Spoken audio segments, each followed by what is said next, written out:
The 9,923rd meeting of the Security Council is called to order. The provisional agenda for this meeting is the situation in the Middle East, including the Palestinian question. The agenda is adopted.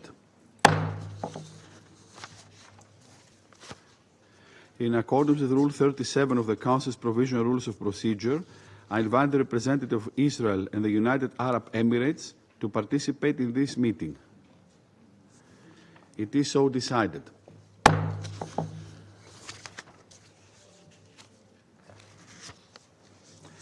I propose that the Council invite the permanent observer of the Observer State of Palestine to the United Nations to participate in the meeting in accordance with the Provisional Rules of Procedure and the previous practice in this regard. There being no objections, it is so decided.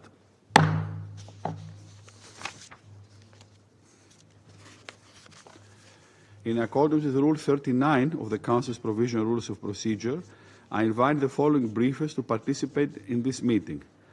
Mrs. Sigrid Kaag, United Nations Special Coordinator for the Middle East Peace Process ad interim, and Dr. Feroze Sidhwa. It is so decided.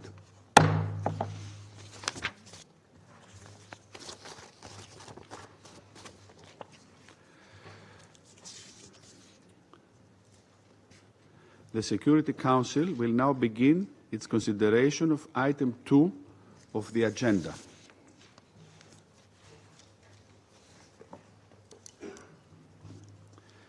And I now give the floor to Ms. Sigrid Kaag. Thank you, Mr. President. Members of the Security Council, the Middle East region is undergoing a seismic transformation, marked by volatility, but also by opportunity if seized and supported. Its people demand a future of justice, dignity, rights and peace. There can, however, be no sustainable peace in the Middle East without a solution to the Israeli-Palestinian conflict. There are no shortcuts. The region's future will remain bound to its unresolved past unless bold political will and decisions break the cycle. The two-state solution is on life support. Reviving it requires collective action. Peace cannot be a transaction or a partial, temporary arrangement. It needs to be built on international consensus, legitimacy, moving it from managing the conflict to ending it. Mr. President, Israel has the right to live in peace and security. This was undeniably shaken by the horrific terror attacks and the taking of hostages on the 7th of October by Hamas and other Palestinian armed groups.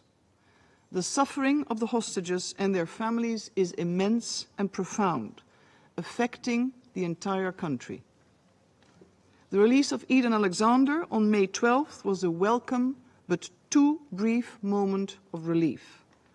The hostages need to be released unconditionally, and an immediate ceasefire needs to come into effect. Hamas and other armed groups must stop launching rockets towards Israel. Durable security cannot be achieved solely through force. It must be built on mutual recognition, justice, and rights for all. A better path exists that resolves this conflict, de-escalates regional tensions, and achieves a shared vision for peace. The upcoming high-level international conference in June, co-chaired by France and the Kingdom of Saudi Arabia, presents a critical opportunity. It must not be another rhetorical exercise. It must launch a path towards ending the occupation and realizing the two-state solution based on international law, UN resolutions and previous agreements. A path that unifies the West Bank and Gaza and results in a Palestinian state existing in peace and security alongside Israel, with Jerusalem as the capital of both states. We need to pivot ourselves from declarations to decisions. We need to implement rather than adopt new texts. Mr. President, since the resumption of hostilities in Gaza, the already horrific existence of civilians has only sunk further into the abyss. This is man-made. When speaking of our fellow human beings in Gaza, words such as empathy, solidarity, and support have lost their meaning. We should not become accustomed to the number of people killed or injured. These are daughters, mothers, young children whose lives have been shattered. All have a name, all had a future, all had dreams and aspirations. Since the collapse of the ceasefire in March, civilians have constantly come under fire, confined to ever-shrinking spaces and deprived of life-saving relief. Israel must halt its devastating strikes on civilian life and infrastructure. The entire population in Gaza is facing the risk of famine. As the Secretary General has said, families are being starved and denied the very basics. On May 18th, the United Nations was informed by the Israeli authorities of the approval for the resumption of limited aid entry into Gaza. Since then, very limited numbers of goods have entered and have been distributed by the United Nations and its partners. But this is comparable to a lifeboat after the ship has sunk. The United Nations, including UNRWA, will continue to provide humanitarian assistance based on the principles of impartiality and neutrality. We have a plan in line with international humanitarian law and Security Council Resolution 2720. We remain committed to engage with all parties to implement this. We cannot, as has been stated often, participate in any mechanism that violates humanitarian principles.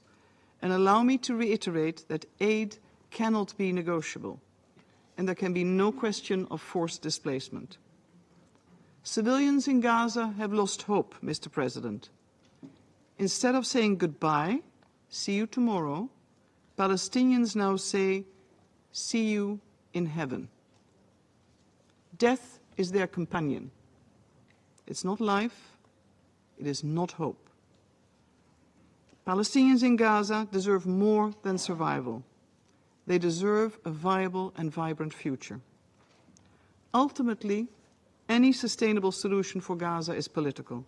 Agreements and work on post-war arrangements for security and governance should not wait any longer.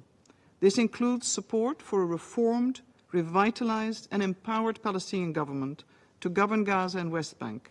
And Israel's legitimate security concerns must be met. The region has a vital role to play, with active engagement by the international community. Mr. President, while Gaza rightly captures the world's attention, the West Bank is on a dangerous trajectory. Developments are best described as accelerating de facto annexation through settlement expansion, land seizures and settler violence. And if not reversed, this will make the two-state solution physically impossible.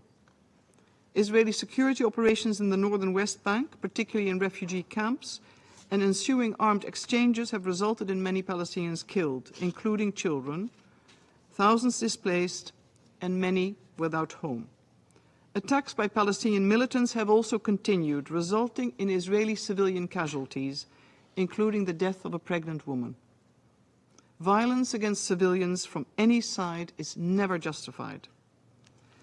Mr. President, when talking about the occupied Palestinian territory, it is time for the Palestinian leadership to overcome internal divisions and focus on effective and inclusive governance. The Palestinian Authority embodies decades of investment in state building by this very same international community. And the international community needs to continue to support and protect Palestinian institutions. But reforms must continue to ensure the Palestinian Authority's viability, legitimacy towards its own population, and its ability to resume its responsibilities in the Gaza Strip. The Palestinian Authority needs to rise to this historic challenge. However, the absence of a political process to end the conflict, coupled with stalled reforms and Israeli economic, administrative and security measures, significantly hamper real-time progress. Mr. President, in closing, I would like to reinforce the following points. 1. Humanitarian aid and assistance urgently need to reach all civilians across Gaza in accordance with international humanitarian law. The UN's position and plan are well known. 2. The people of Gaza cannot afford to wait for the resumption of essential services, livelihoods, and human dignity need to be restored. Early recovery needs to resume immediately. 3. Forced displacement of civilians must unequivocally be rejected and prevented as per international law. Palestinians should be supported to stay on their land. 4. Post-war Palestinian governance and appropriate security arrangements in Gaza are needed that address the needs and rights of Palestinians and legitimate security concerns of Israel. The territorial and political unity of Gaza and the West Bank must be preserved. Fragmentation undermines the prospects for peace and a viable two-state solution. And of course, 6, that can also be point number 1, I'd like to reiterate the unconditional release of hostages and the return of the remains to their families. They need to come home. International engagement and alignment are critical. In the spirit of, to some, a well-known sculpture by Palestinian artist Sleman Mansour, 1996, called Palestine Disappearing. I invite you to look it up. We need to act before it is too late. The responsibility lies with the parties and also with us, the international community. We need to act now to reverse the current trajectory. A well-defined, widely supported and time-bound political process accompanied by safeguards and guarantees is essential. Statehood is a right. It is not a reward. Let us not be remembered as the generation that let the two-state solution disappear. Let us be the generation that chose courage over caution, justice over inertia, and peace over politics. Let's be part of the generation that can make this happen. Thank you, Mr. President. I thank Mrs. Kak for her briefing. I now give the floor to Dr. Feroze Sidhwa. Please.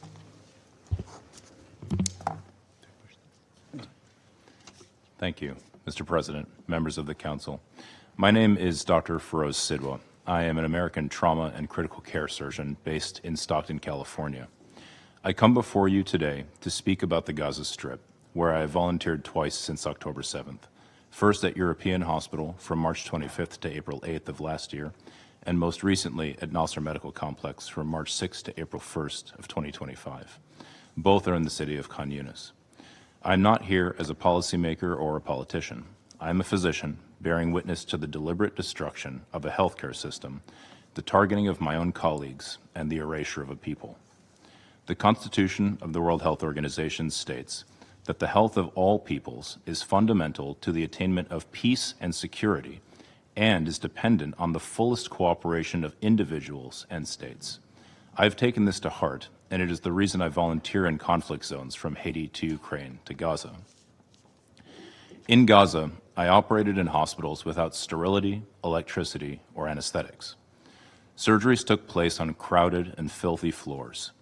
Children died not because their injuries were unsurvivable, but because we lacked blood, antibiotics, and the most basic supplies that are readily available in any large hospital anywhere else in the world. I did not see or treat a single combatant during my 5 weeks in Gaza. My patients were 6-year-olds with shrapnels in their heart and bullets in their brains, and pregnant women whose pelvises had been obliterated and their fetuses cut in two while still in the womb.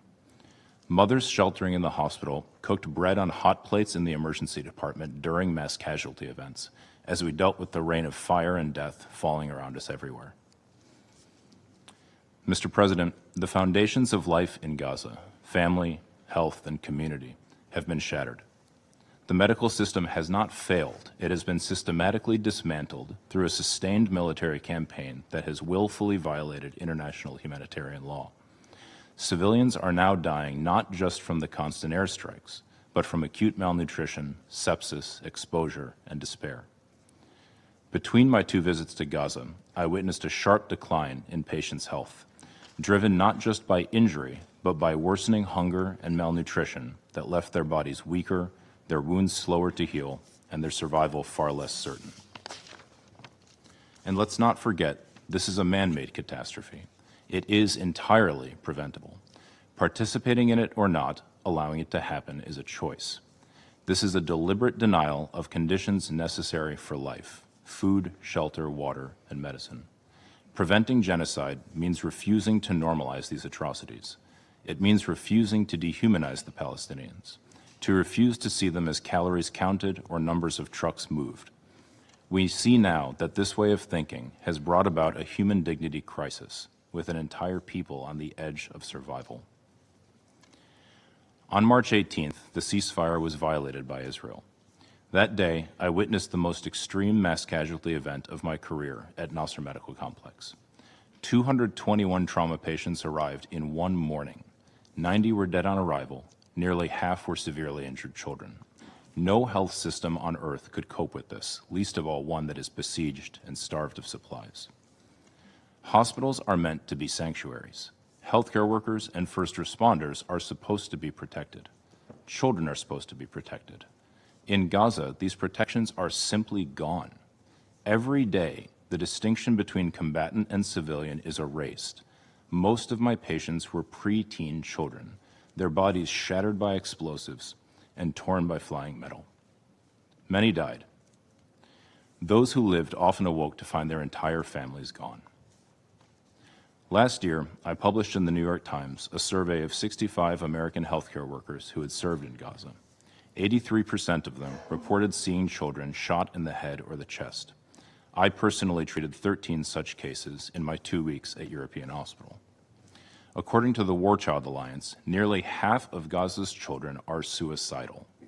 They ask, why didn't I die with my sister, my mother, my father?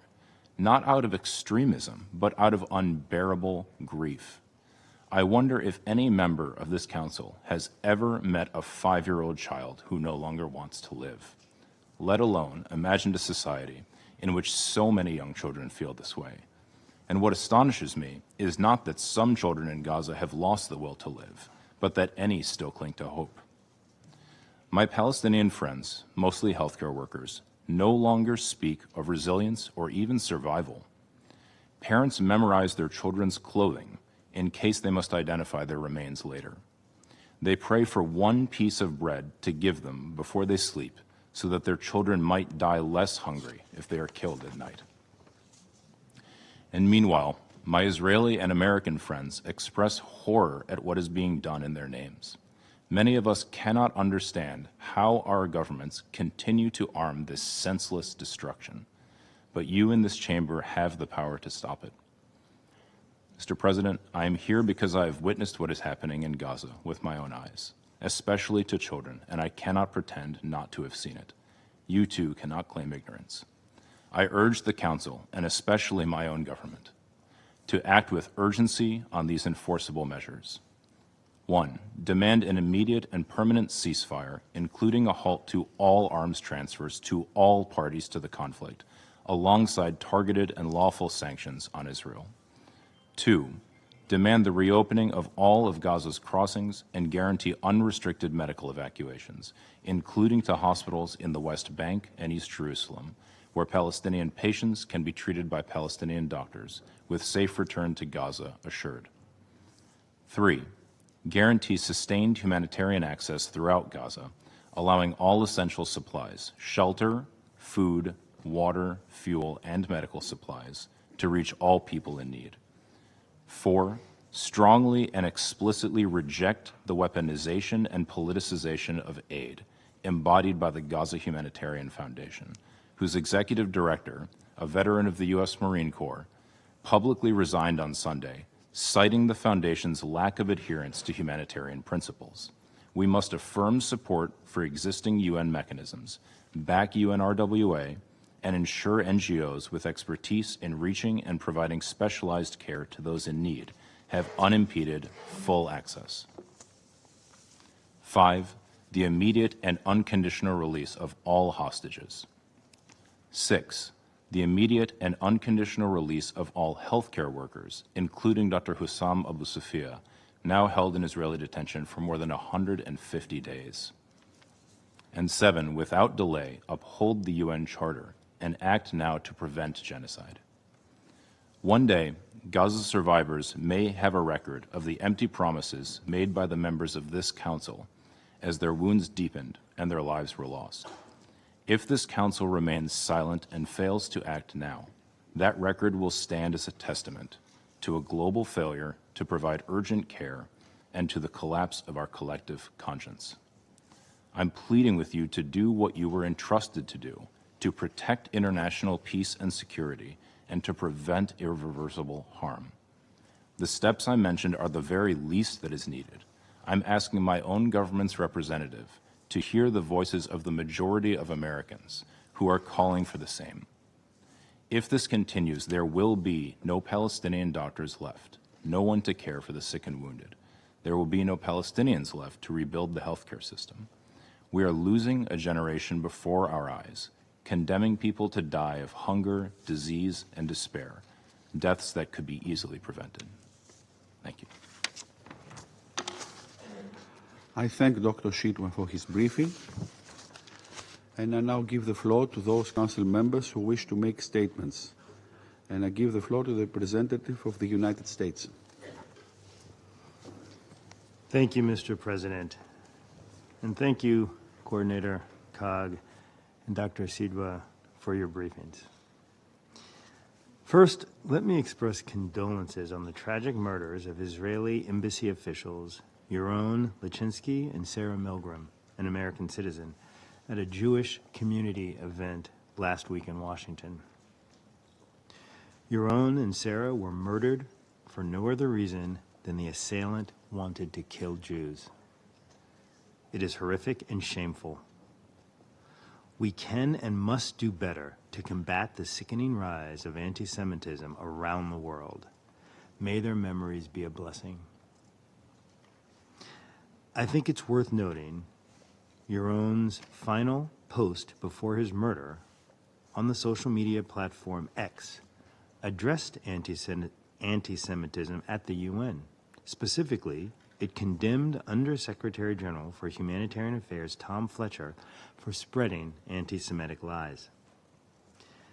When he addressed this council on May 13th, Under-Secretary General Fletcher used language invoking the charge of genocide against Israel. Last week, he claimed that 14,000 babies were about to die within 48 hours, an abject falsehood. These kinds of remarks are absolutely unacceptable for an official in his position. Last week, Yaron and Sarah were murdered simply for attending an event for young Jews. The irony? The event discussed finding ways to bring aid to Gaza. But that didn't matter. They were targeted because of who they were. The United States has been working tirelessly to free the hostages and bring this war to an end, one that Hamas brutally started. Yet in the most delicate of moments, some member states remain unwilling to condemn the terror group responsible.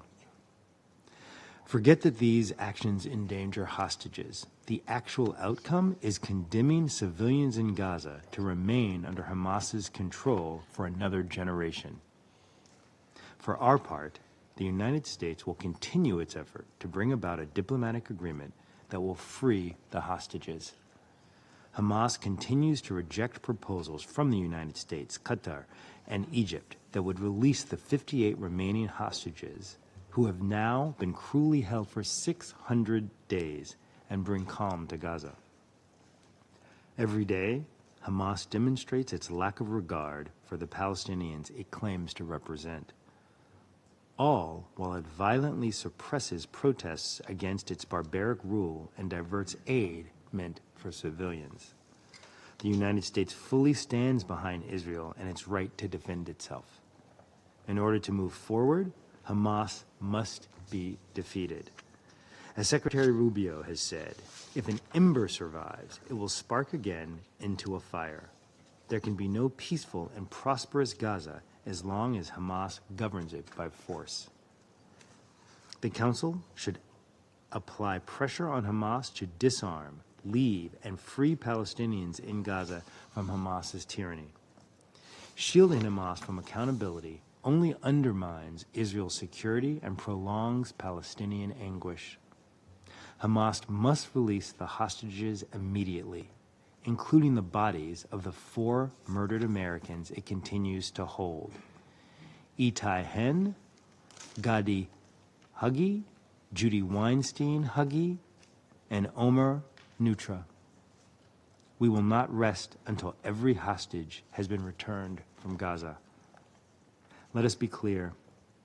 This council should be supporting the work of the negotiators. The United States supports getting assistance to civilians in Gaza in a way that does not allow Hamas to benefit.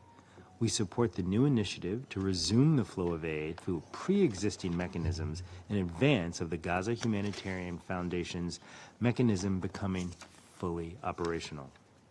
The Gaza Humanitarian Foundation is an independent entity established to provide a secure mechanism for the delivery of aid directly to those in need.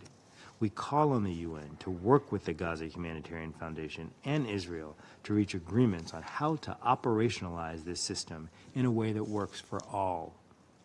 One that provides the opportunity to deliver aid directly to civilians without diversion by Hamas and other terrorist and criminal groups. The United States will support a future for the people of Gaza that is free of Hamas and full of opportunity. As President Trump emphasized during his recent visit, before our eyes, a new generation of leaders is transcending the ancient conflicts and tired divisions of the past and forging a future where the Middle East is defined by commerce, not chaos, where it exports technology, not terrorism, and where people of different nations, religions, and creeds are building cities together. The United States will do its part to help forge this new reality alongside Israel and our Arab partners. But at the same time, the United States stands with Israel in unequivocally rejecting any effort to unilaterally recognize a Palestinian state or impose conditions on Israel which would be an unconscionable reward for the heinous Hamas attack on Israel that massacred and brutally kidnapped Israelis and Americans. Thank you, Mr. President. I thank the representative of the United States for his statement, and now I give the floor to the permanent representative of Algeria. Thank you, Mr. President.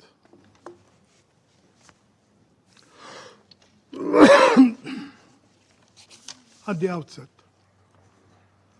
I would like to thank Ms. Sigrid Kaag and Dr. Feroze Sidhwa for their statements. I want to seize this opportunity to express our support to Mr. Tom Fletcher for his briefing of last week on the suffering of the Palestinian people in Gaza. Mr. President, on the morning of Friday, May 23rd, Dr. Ala al-Najjar left her home for her shift at the Nasser Hospital. She didn't know it will be the last time she said goodbye to 9 of her 10 children. This pediatrician, who had spent her life saving children's lives, became a grieving mother, forced to identify the calcinated remains, the calcinated bodies of her own sons and daughters. The body delivered to the emergency room by her colleagues in the very corridors where she once gave hope to others.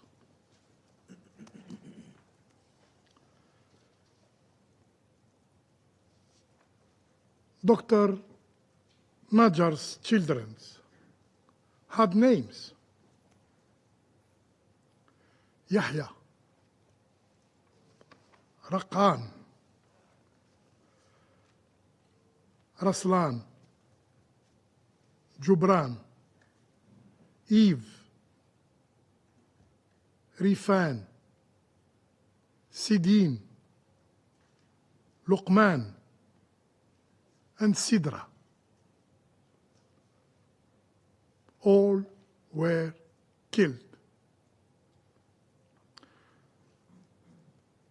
The eldest was 12-year-old. The youngest, just 6 months.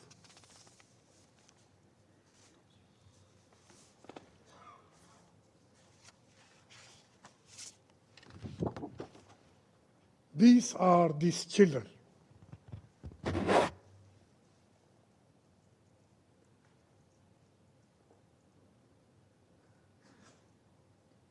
They were not members of a Center for Command and Control of Hamas.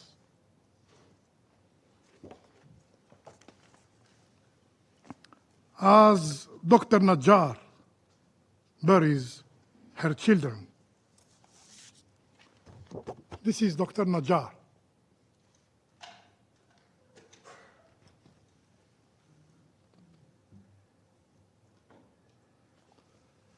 As Dr. Najjar buries her children, her husband, Hamdi,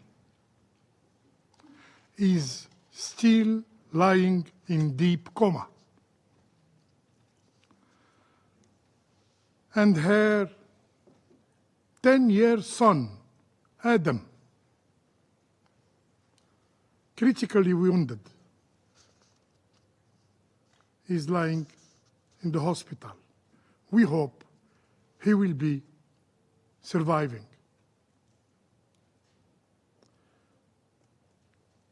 If Hamdi finally awakes, what will she tell him? And when Adam asks about his brothers and sisters, what story can she tell him? President, in another horrifying scene, young Warda Sheikh Khalil, a 6-year-old girl, tried to flee the flames.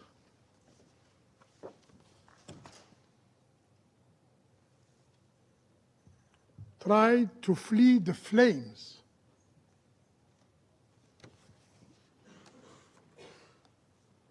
The flames engulfing her school, her shelter, after an Israeli airstrike. This shelter, meant to protect displaced civilians,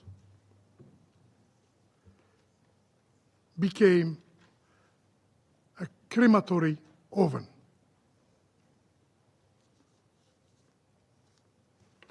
Her mother and siblings were killed. Her father now clings to life. No one in Gaza is spared. Not doctors, not women, not children, and not the displaced. Not even hope itself. Mr. President, figures lost meaning. What is worth of saying 18,000 children dead? These are not only numbers. These are lives. These are dreams. These are voices, playtimes, lullabies. They were extinguished. They were the warmth of homes, the joy of classrooms.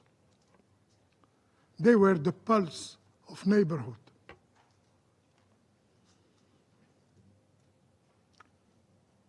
The Israeli army killed them.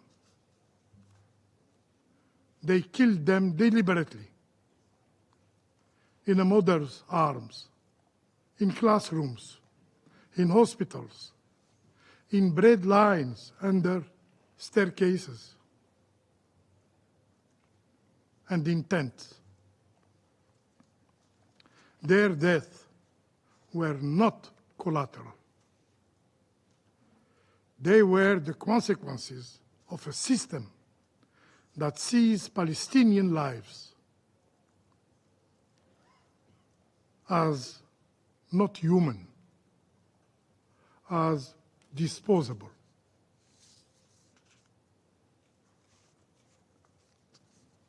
There is no fading echo. It is a scream, and these horrors must end. The remaining survivors must be allowed to live. The world must see these children, the Palestinian children, the children of Gaza, as its own children. For Warda, for Ala, for the thousands, for the 18,000 who never got a chance to say goodbye, we must act. Mr. President, words of condemnation are no longer enough. We must act now. Since October the 7th, Israel, the occupying power, has killed more than 54,000 people. Yes, it's no more 53,000 people. Today, it's 54,000 people. Israel wounded more than 123,000 people. And since March 18 alone, more than 3,900 have been killed and over 11,000 wounded. How many more must die before action is taken by the Security Council? How many orphans must roam the ruins of Gaza? How much more blood must be spilled before this Council acknowledges that enough is enough? My country, Algeria, bears its responsibility and is determined to push the Council to act. The time for indecision is over. Mr. President, the Palestinian people were promised a sovereign state with Al-Quds Sharif as its capital by the General Assembly. by this very Security Council and by the international community. Yet, 3 decades after Oslo, the dream of a Palestinian state is vanishing under the boots of the Israeli occupation and the silence of the international community. The Israeli occupation persists, emboldened by impunity, by immunity. Settler violence surges. Settlement spreads. Palestinian land is swallowed inch by inch, and holy sites are desecrated while the world looks on. The global system means to uphold justice has become paralyzed. So we ask, what is expected of the Palestinians? Must they continue offering their children on the altar of global inaction? Does the international community still believe in a two-state solution? President, Palestinians, like all human beings, like all people, have the right to life, to dignity, to homeland. They are not an exception. We must resolve this conflict as its roots. Not just a lasting peace can exist. Not just and lasting peace can exist without the realization of the Palestinian people's right to an independent state. As President Abdelmajid Tebboune stated, and I quote, "We must act decisively to end the ongoing historical injustice inflicted upon the Palestinian people. We must urgently revive the peace process, which is currently facing an unprecedented deadlock. It is imperative to compel the occupying power to comply with the relevant United Nations resolutions and to adhere to its obligation. The solution is well known. It's time for its implementation. I thank you. I thank the Permanent Representative of Algeria for his statement, and now I give the floor to the Permanent Representative of Denmark. Thank you, Mr. President. And let me also thank Special Coordinator Kag and Dr. Sidhwa for their important and thought-provoking briefings this morning. Mr. President, this Council has continuously discussed the immediate effect, devastating effect, of a number of concerning recent developments in the occupied Palestinian territories. In Gaza, we've discussed a disastrous humanitarian situation, more than 53,000 dead, over 100,000 injured, and the entire population on the brink of a man-made famine. As part of an overwhelming majority of voices in this Council, Denmark reiterates once again that humanitarian aid must flow freely and at scale into Gaza in line with international humanitarian law and the humanitarian principles. We have opposed an expanded Israeli military offensive, and we have called for an immediate end to the war, along with the immediate and unconditional release of hostages. In the West Bank, we've called for an end to settler violence and illegal settlements, which have recently accelerated an unprecedented speed.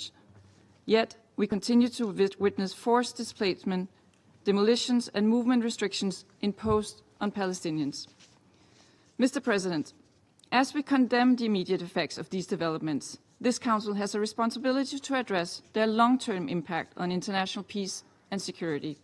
And let me make 3 points in this regard. First, the people of Gaza are starving. Starvation, especially for children, can cause irreversible harm that could impact the rest of their lives. The IPC warns that 71,000 children under 5 years old and 17,000 pregnant and breastfeeding women are threatened by acute malnutrition. We stress the need for Israel to take immediate action to protect the human rights to life. All parties to the conflicts are bound to comply with international humanitarian law and the obligation to protect civilians, including Palestinian children, from harm. We also recall that the right to food is a fundamental human right. Second, the war in Gaza has caused major destruction of civilian infrastructure with devastating effects on children's education. More than 95% of all schools in Gaza have sustained damage. 660,000 children are pushed out of school and have lost as much as 19 months of education. In occupied East Jerusalem, another 800 students were forced out of their classrooms earlier this month after Israeli forces forced the closure of 6 UNRWA schools. Losing access to education risks leading to long-term consequences for children's well-being and learning. Education is critical for coping with trauma of war, and we just heard this morning Dr. Sidhwa assessing that half of Gaza's children are suicidal. And education is critical for building relevant skills needed to rebuild the country once the conflict is over. We reiterate that civilian infrastructure, including schools, must be protected, included by refraining from the use for military purposes. We call for Palestinian children's rights to safe education to be protected. Third, in the West Bank, Israel is taking control of record amount of Palestinian land, displacing Palestinians into isolated enclaves, making it virtually impossible to form a contiguous and viable future Palestinian state. We recall that the EU has adopted sanctions against violent extremist settlers and encourage other Council members to do the same. Recently, we've also taken note of the Israeli government's disturbing decision to initiate land registration in Area C and register it to private Israelis. Denmark reiterates that any attempt by Israel to annex Palestinian land would be unacceptable and violate international law. Mr. President, in Israel, Hamas' heinous terrorist attacks have caused extreme and lasting trauma and has pushed Israelis and Palestinians further apart. We continue to condemn the brutal terrorist attack and the ruthless hostage-taking by Hamas, and we reiterate our demand that all hostages must be immediately and unconditionally released. Taken together, these developments do nothing to serve the long-term interests of peace and security for Palestinians and Israelis. Denmark remains firmly committed to Israel's security. However, this cannot come at the cost of the civilian Palestinian people and their right to live in peace and dignity. I therefore reiterate Denmark's urgent calls to Israel to halt the ongoing and intensified military offensive and immediately allow for the full resumption of humanitarian aid. The United Nations and humanitarian organizations must be allowed to work independently and impartially to save innocent lives now. We can neither ignore the devastating immediate effects of the current developments nor their long-term impact on future generations of Palestinians and the viability of the two-state solution. Denmark maintains that the two-state solution is the only viable path to achieve permanent peace and stability in the Middle East. We look forward to the upcoming conference on the implementation of a two-state solution. I thank you. I thank the Parliament representative of Denmark for her statement, and now I give the floor to the Parliament representative of Slovenia. Thank you very much, Mr. President, and I want to thank Special Coordinator Kak for her briefing today and for asks. I also want to thank Dr. Sidhwa for his testimony and for his work in Gaza. Mr. President, many times we have said we are lost for words, but we cannot repeat these phrases over and over again. Early on during our Council term, I instructed my team to avoid lengthy explanations of the situation on the ground in our statements. This is for the briefers, who usually on a weekly basis, or even more often, inform us about the state of affairs. And here at the UN and in the Security Council, I think we are very lucky. We are very privileged. We are honored to have the best briefers on the situation on the ground.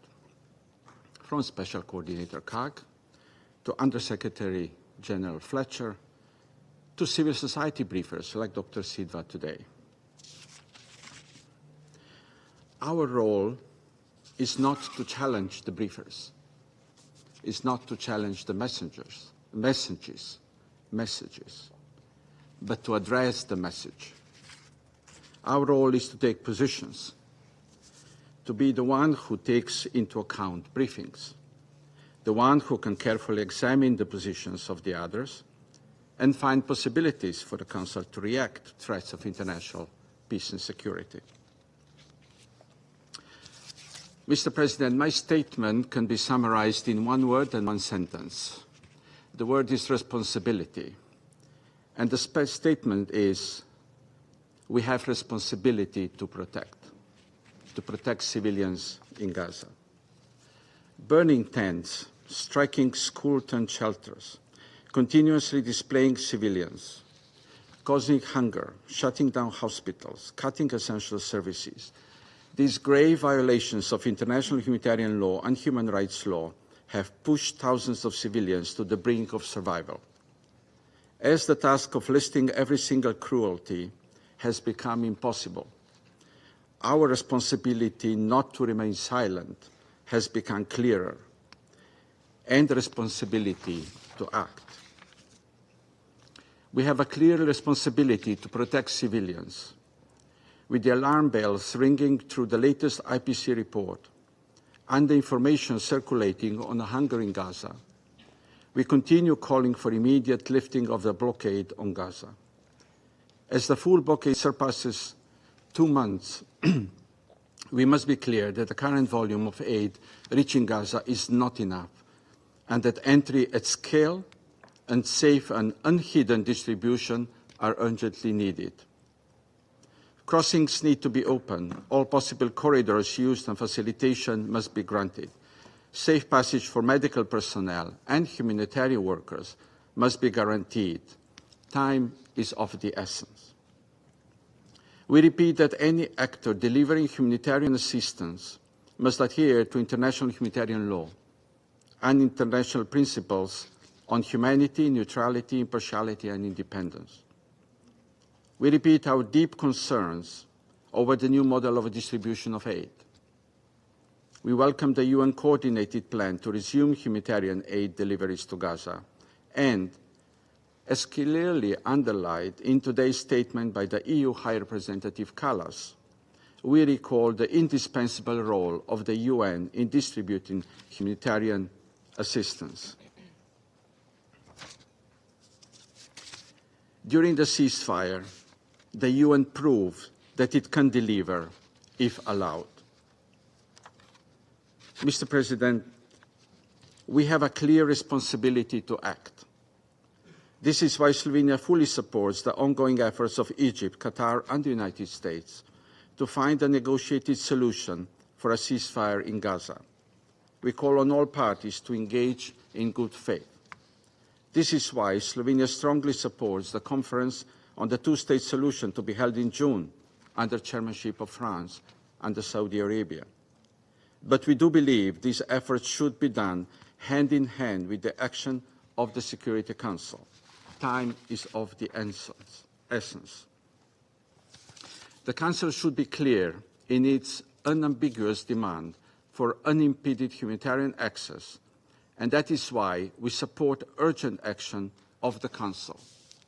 We hope the Council will show unity when voting on a humanitarian resolution that is now being discussed among the elected members. Mr. President, remaining silent is not an option. Thank you. I thank the Permanent Representative of Slovenia for his statement, and now I give the floor to the Permanent Representative of France.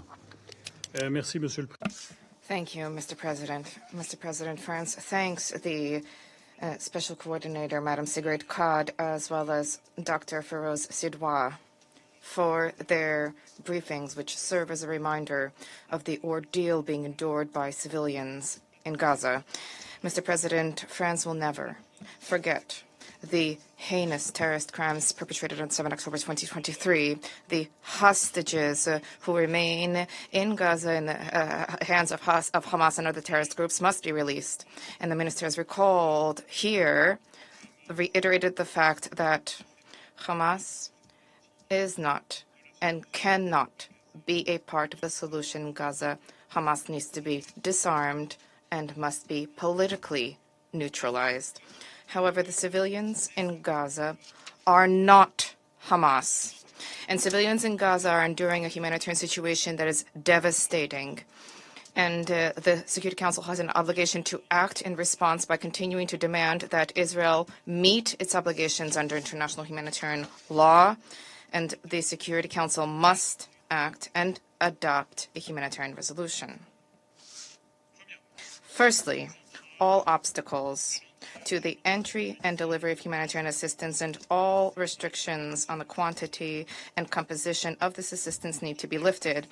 The highly limited quantities of recent days are insufficient when it comes to meeting the needs of the populations, especially after 12 long weeks of total blockade. The images of desperate, starving people throwing themselves on trucks and aid distribution points are a tragic illustration of this.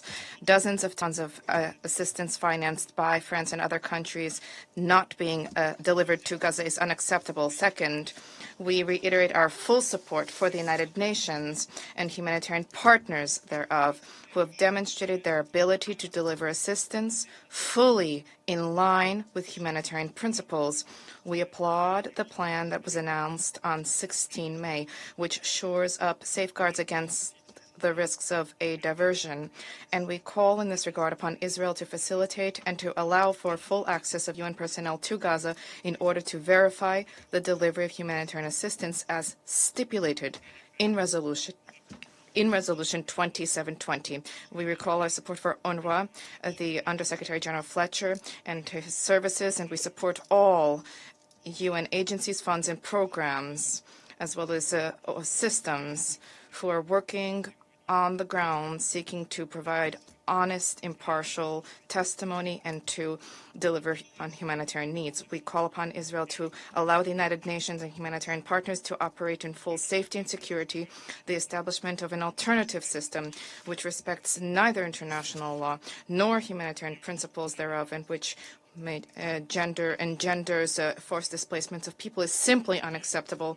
Yesterday was a stark illustration of the limitations of the mechanism that Israel has established. Moreover, France recalls its firm opposition to any permanent occupation plan by Israel for the Gaza Strip and the forced displacement of people. These grave violations of international law are leading to a complete impasse. Moreover, the protection of civilians and civilian infrastructure is part and parcel of Israel's obligations under the Geneva Conventions. Recurrent strikes targeting schools, hospitals, homes are unacceptable and must end. Mr. President, there is an urgent need for Israel to cease its military operations, for a permanent ceasefire to be established in Gaza. We call upon the parties to revert back to full respect with the ceasefire, and we applaud the efforts undertaken by the United States, Qatar, and Egypt as they endeavor to facilitate negotiations. I wish to reiterate the following. We stand in solidarity with all the families of all of the hostages who need to be released without delay. We reaffirm the right of Israelis to live in safety and security. We condemn the recent Houthi attacks.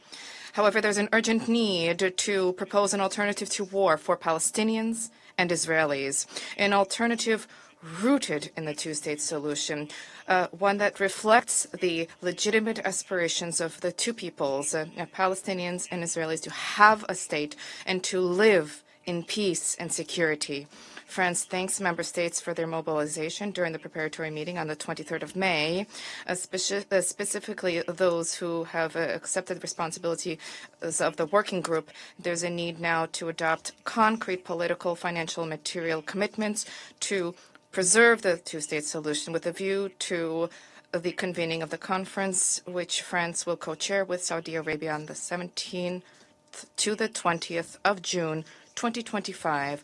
This is an international conference which will be convened at the request of the General Assembly to support the two-state solution here in New York. The foreign minister recalled that France wishes to see this conference resulting in meaningful progress on peace, security for Israel and Palestine, the recognition of Palestine as a state, normalization and regional integration, disarmament of Hamas, and the restoration of Palestinian governance. Thank you. I thank the Permanent Representative of France for his statement, and now I give the floor to the Permanent Representative of Guyana. Mr. President, thank you for convening today's meeting. I also thank Special Coordinator CAG for her comprehensive briefing, and I have also listened carefully to the moving testimony of Dr. Sidhwa. Mr. President, about 2 weeks ago, we received a sobering briefing from USG Tom Fletcher as he appealed to us to seriously examine the legacy of this Council, or the legacy this Council would leave in relation to what is currently taking place in Gaza. Today, we have again heard a similar appeal from Special Coordinator CAG and Dr. Sidhwa, even as the situation continues to worsen in unimaginable ways. No one should be made to live under the horrific circumstances that Palestinians in Gaza have been experiencing since 7th of October. This Council must take principled and urgent action in response to the grave situation that has been foisted on the Palestinian people in Gaza. Mr. President, as efforts continue for achieving a return to the ceasefire between Israel and Hamas, Guyana is of the view that any peace deal reached should have at least 3 guarantees. First, Palestinians should not be forced to give up any of their rights in exchange for peace. Specifically, they should not be forced to forfeit their homeland. A choice between continuation of the Israeli offensive and forced displacement is a false choice. Second, any peace deal should comply scrupulously with international law. The war in Gaza has set, or seen attempts to set, precedents that are plain violations of international law, particularly international humanitarian law. Recall, for example, restrictions imposed on the United Nations and humanitarian workers. The Knesset legislation against UNRWA is a case in point. Recall also Israel's ongoing aid blockade and its proposed mechanism for aid delivery under the control of its military. Third, the protection and well-being of civilians should remain the chief consideration of any peace deal. Mr. President, the situation in Gaza continues to worsen in unimaginable ways, as described by Special Coordinator. We are especially concerned by the escalating strikes on tents, residential buildings, schools, and crowded hospitals, and the methodical destruction of entire neighborhoods. The constant evacuation orders and the militarization of the majority of the Gaza Strip are equally concerning. There is nothing that can justify this level of violence against civilians, among whom are children, including babies. The aid blockade, which was imposed on 2nd March, seriously crippled the humanitarian efforts that were facilitated by the ceasefire deal. While noting the recent lifting of some restrictions by Israeli officials, we simultaneously noted that certain measures are severely limiting humanitarians' ability to take advantage of this small respite. We noted, for example, the challenges created by insecurity, delays in coordination approvals, and inappropriate routes being provided by Israeli forces that are not viable for the movement of cargo. These are all man-made obstacles. We call on Israel to fulfill its international legal obligations regarding access to essential goods and services by the civilian population of Gaza. The provision of aid must be governed by the humanitarian principles of humanity, neutrality, impartiality, and independence. Guyana expresses its confidence once again in the ability of the United Nations and its partners to deliver aid at the required scale throughout Gaza, if given the relevant facility by the occupying power. The UN has consistently demonstrated its readiness every time there has been an opportunity to get aid into Gaza. The state of food insecurity in Gaza is also extremely worrying, with many Palestinians experiencing what they describe as a slow death sentence. The testimony of humanitarians in Gaza that, and I quote, Palestinians prefer to die by an airstrike than to go through the suffering of a lack of food and lie to their children about their next meal, end of quote, is an indictment on those who have created these types of choices for innocent civilians. Mr. President, colleagues, it has not escaped us that while negotiations, which we welcome, are ongoing to reach a nuclear deal with the objective of avoiding the potential destruction of another country, different weapons are being employed against the Palestinian people, resulting in their destruction. Regrettably, we are not responding meaningfully to counter the actions of the Israeli Defense Force. What makes this even more concerning is the fact that the visuals of the decimation of Palestinians are live streamed across the globe, yet we are not acting to stop it. The judgment of future generations will be justifiably harsh towards us. We who saw the attempts at obliterating an entire people but did not act. This Council has the opportunity to act now. Enough is enough. Mr. President, in light of the foregoing, Guyana is compelled to reiterate the following appeals. First, we call for an immediate, unconditional, and permanent ceasefire in Gaza, in accordance with Resolution 2735. Nothing justifies the collective punishment of the Palestinian people, and it is clear that the military objectives set by Israel cannot be met without severe consequences for civilians. Second, Guyana reiterates its call for the release of all hostages being held in Gaza, as well as all Palestinians detained by Israel without charge. The taking of hostages is a war crime, and all perpetrators must be held accountable.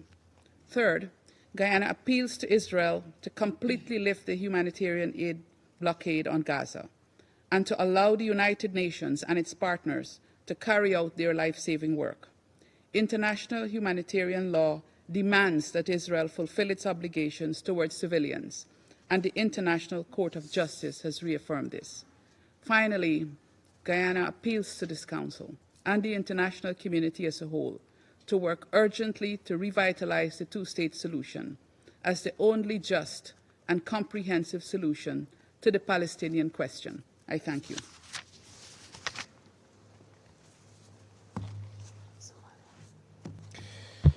I thank the representative of Guyana for the statement. I now give the floor to the representative of Somalia. Thank you, Mr. President.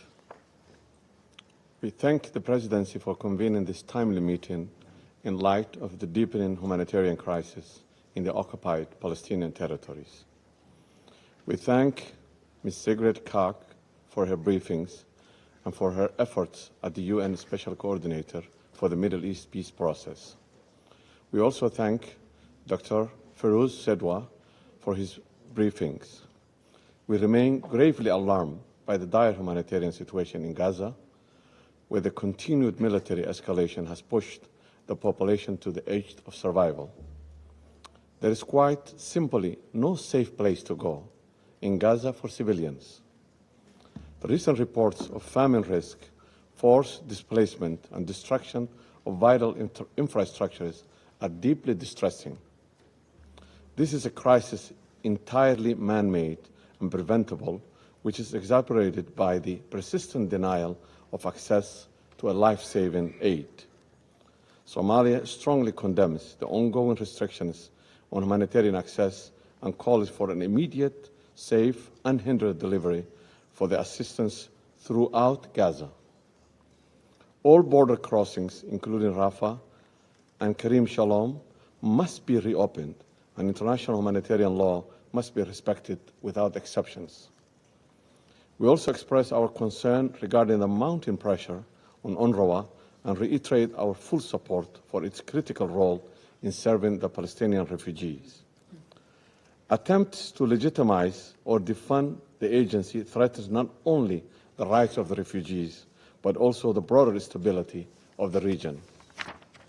We are further troubled by the continuous settlement activity and settlement violence against civilians in West Bank, and the erosion of the legal and historical status quo of the Jerusalem. The right of the Palestinian people, including their right to self-determination, return to their homeland and statehood, are not subject to negotiation or delay. Mr. President, the blatant disregard for binding decisions of International Court of Justice, including the provisional measures issued in January and March of this year, is a direct challenge to the international legal order. Israel, as occupying power, bears legal responsibility under the international humanitarian law, including the Fourth Geneva Convention. These obligations are not optional. They are binding, and they must be enforced. Attacks on civilians and obstruction of humanitarian aid, targeting a medical facility, and the use of starvation as a weapon of war all demand independent investigation and credible justice redress. The consequences of this prolonged conflict are not limited to Gaza. The crisis has triggered widespread regional instability, increasing tensions across the Middle East. The situation risks spiraling into a broader confrontation with a serious implication for the international peace and security.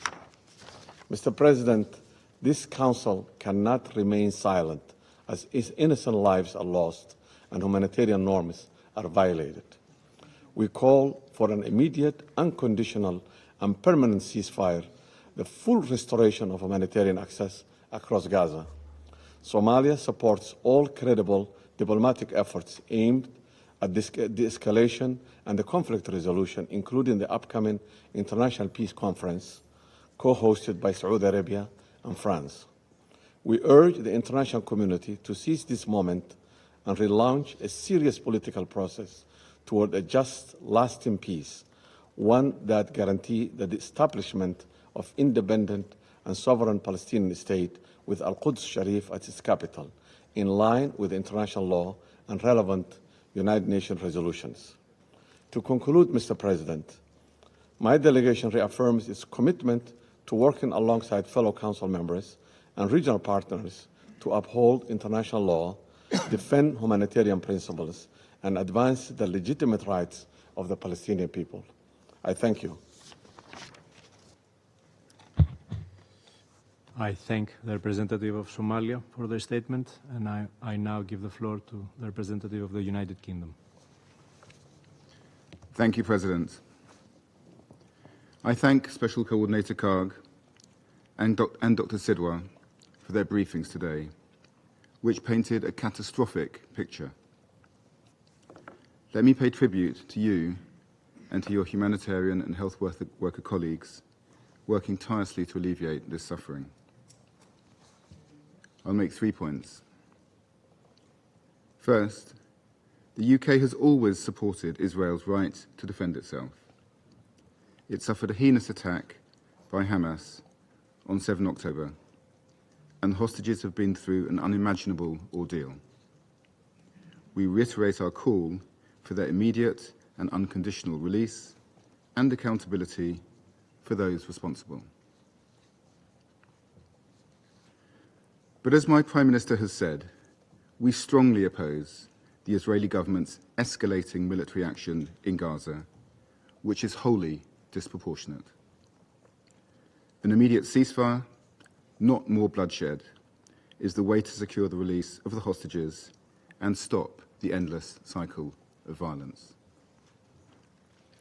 Second, as we have heard again today, the level of human suffering in Gaza is intolerable. Civilians face starvation, displacement, and trauma. The UN warned of the risks from the Israeli government's plan for aid delivery. In Rafah yesterday, we saw this warning become a reality. The Gaza Humanitarian Foundation lost control of its distribution centre, with multiple casualties reported and great distress for those desperately seeking aid. In contrast, the UN has a clear plan to deliver life-saving aid at scale. It contains robust mitigations against aid diversion. Brave humanitarians stand ready to do their jobs. 9,000 trucks wait at the border. Our message to Prime Minister Netanyahu is clear. Let aid in and enable the UN to operate now. We reiterate our support for the UN, OCHA, and all its aid agencies. We also reject the Israeli government's unacceptable intention to take control of the Gaza Strip. Permanent forced displacement is a breach of international humanitarian law. Third, President, in the West Bank, violent settlers continue to assault and abuse Palestinians, forcing entire communities to flee. In Jerusalem, provocative visits to holy sites and inflammatory language by Israeli ministers are adding to the tensions. On 20 May, the UK announced further sanctions on individuals and entities promoting violence against Palestinian communities in the West Bank. We will continue to act against those committing these abuses. President, the UK will not give up on a two-state solution.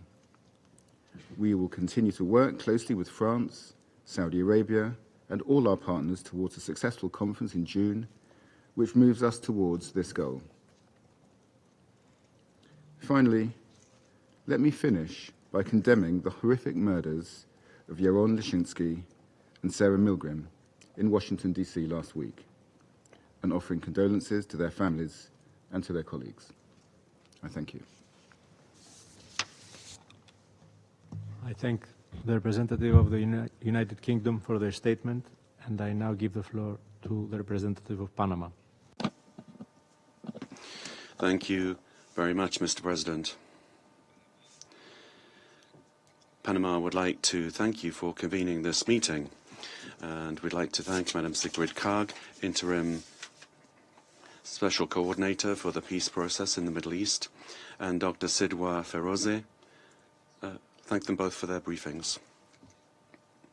And we recognize the representatives of Israel and the United Arab Emirates and the observer state of Palestine, who honor us with their participation in this meeting. And we thank the briefers for the dramatic details they shared with us. Panama is very concerned about the testimony and images that bear witness every day to the fact that Gaza and the West Bank are going through a humanitarian catastrophe of devastating proportions. We reiterate our urgent call for a restoration of an immediate ceasefire that will facilitate safe access for vital humanitarian assistance and the immediate, dignified and unconditional release of all the hostages. President, the 7th of October 2023 was a turning point. On that day, which should have been like any other day, this became a nightmare for hundreds of thousands, for hundreds of Israeli families, with far-reaching consequences. The attacks on the Israeli kibbutzes, the cities, the Nova Music Festival, where 1,200 innocent Israeli civilians were present, very many of them young people. They were despicably murdered with premeditation and unjustifiable intentional cruelty on Israeli territory.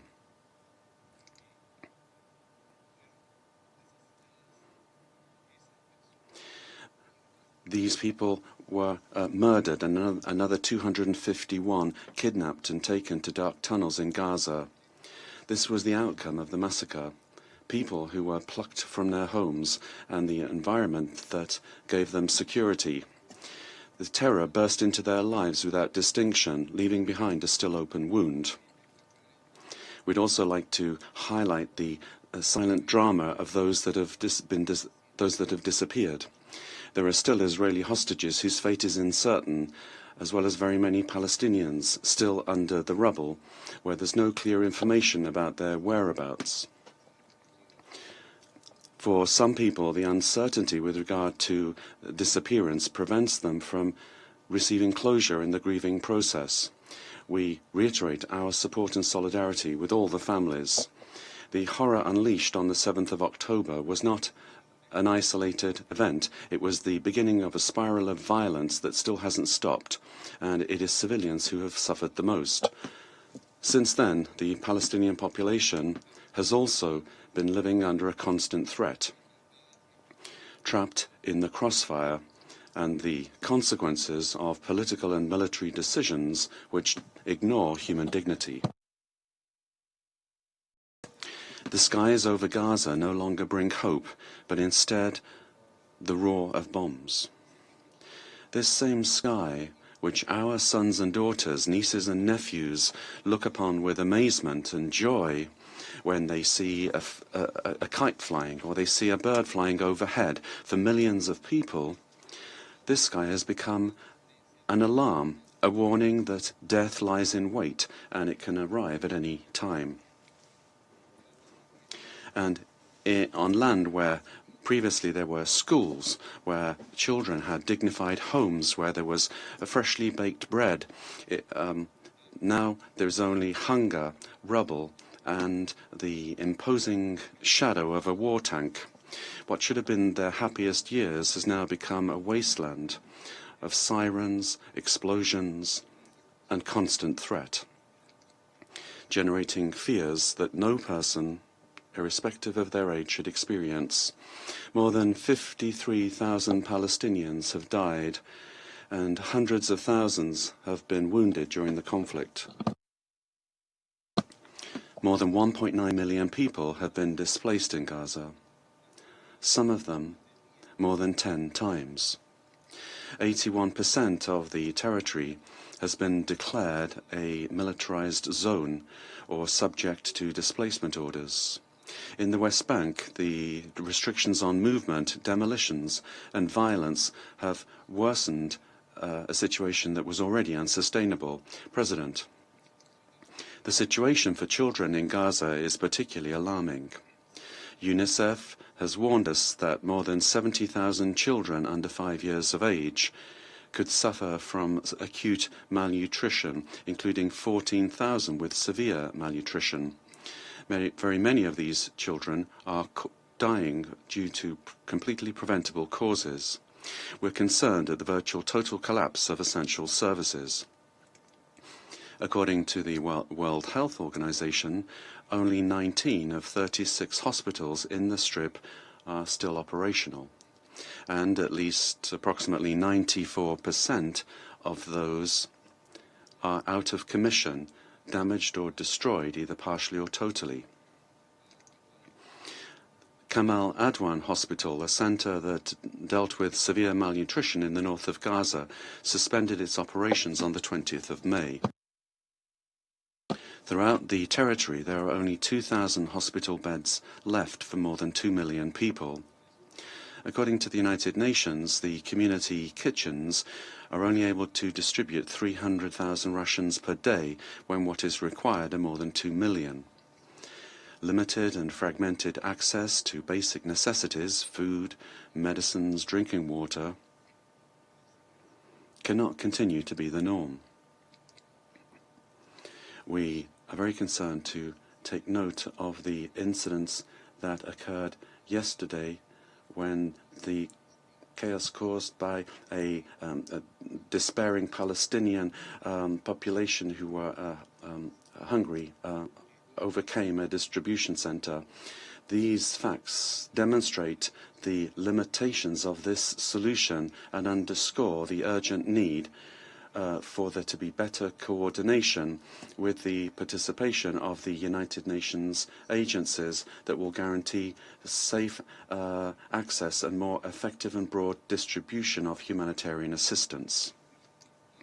All humanitarian efforts should be led by the principles of neutrality, impartiality and independence in order to guarantee that aid reaches those that need it the most without interference or any conditions being imposed. Panama expresses its tribute to and thanks to humanitarian workers of the United Nations and others who, in the midst of this horror, continue to provide assistance with bravery. Their work is a flicker of hope in the midst of suffering.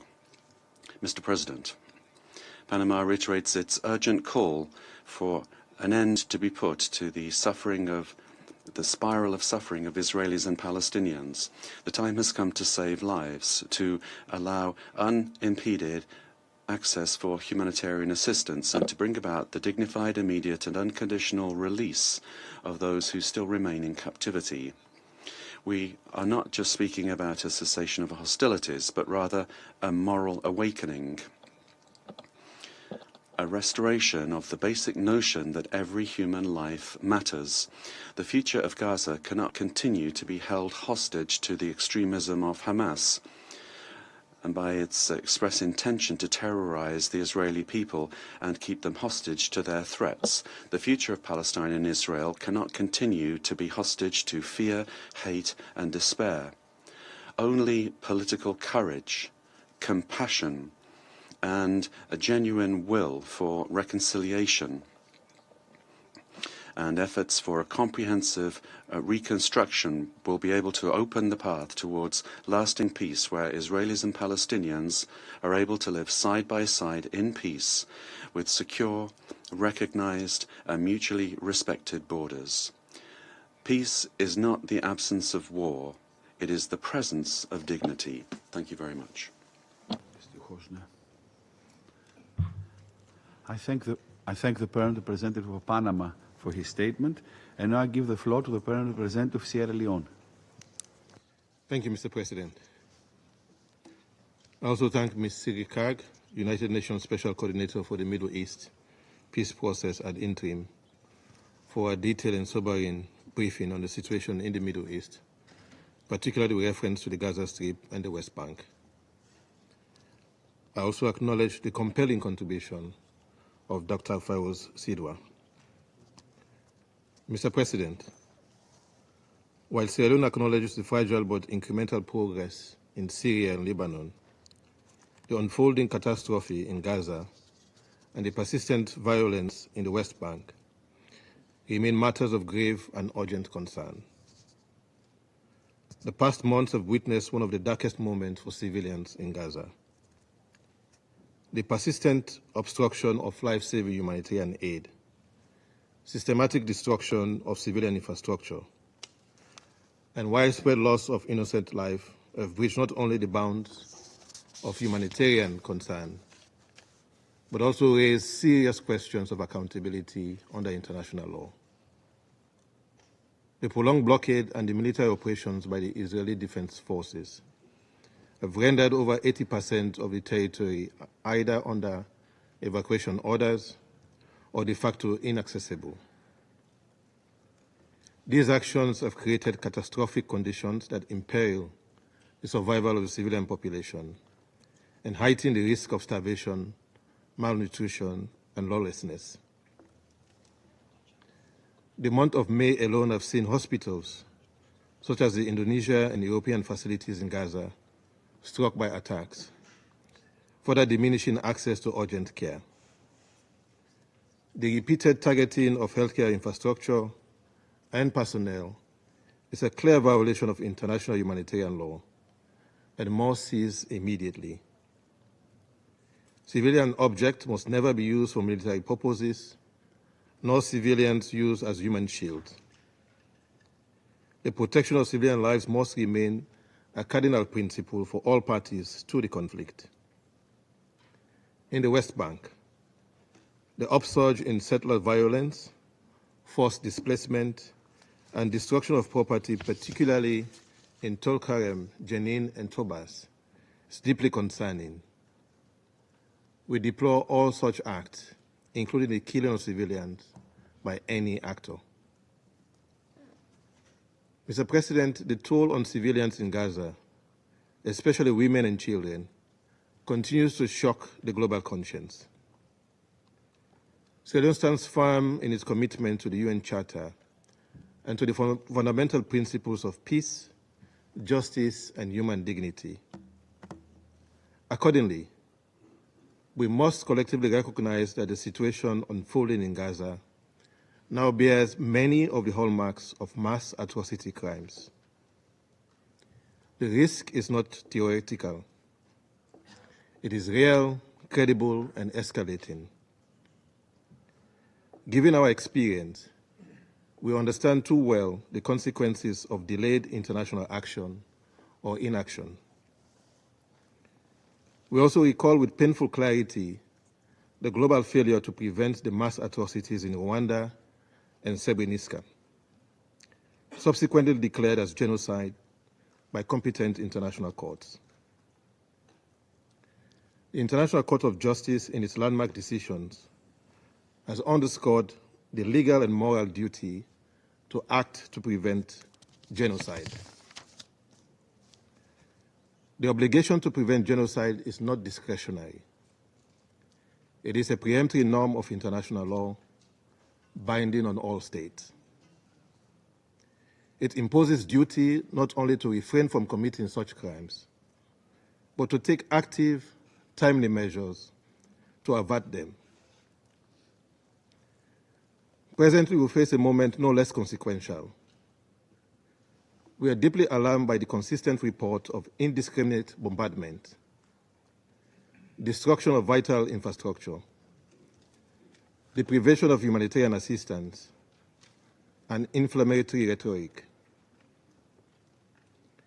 These patterns may contribute to creating conditions of life calculated to bring about the destruction of a group in whole or in part, which is explicitly prohibited under the Genocide Convention, which codifies customary international law.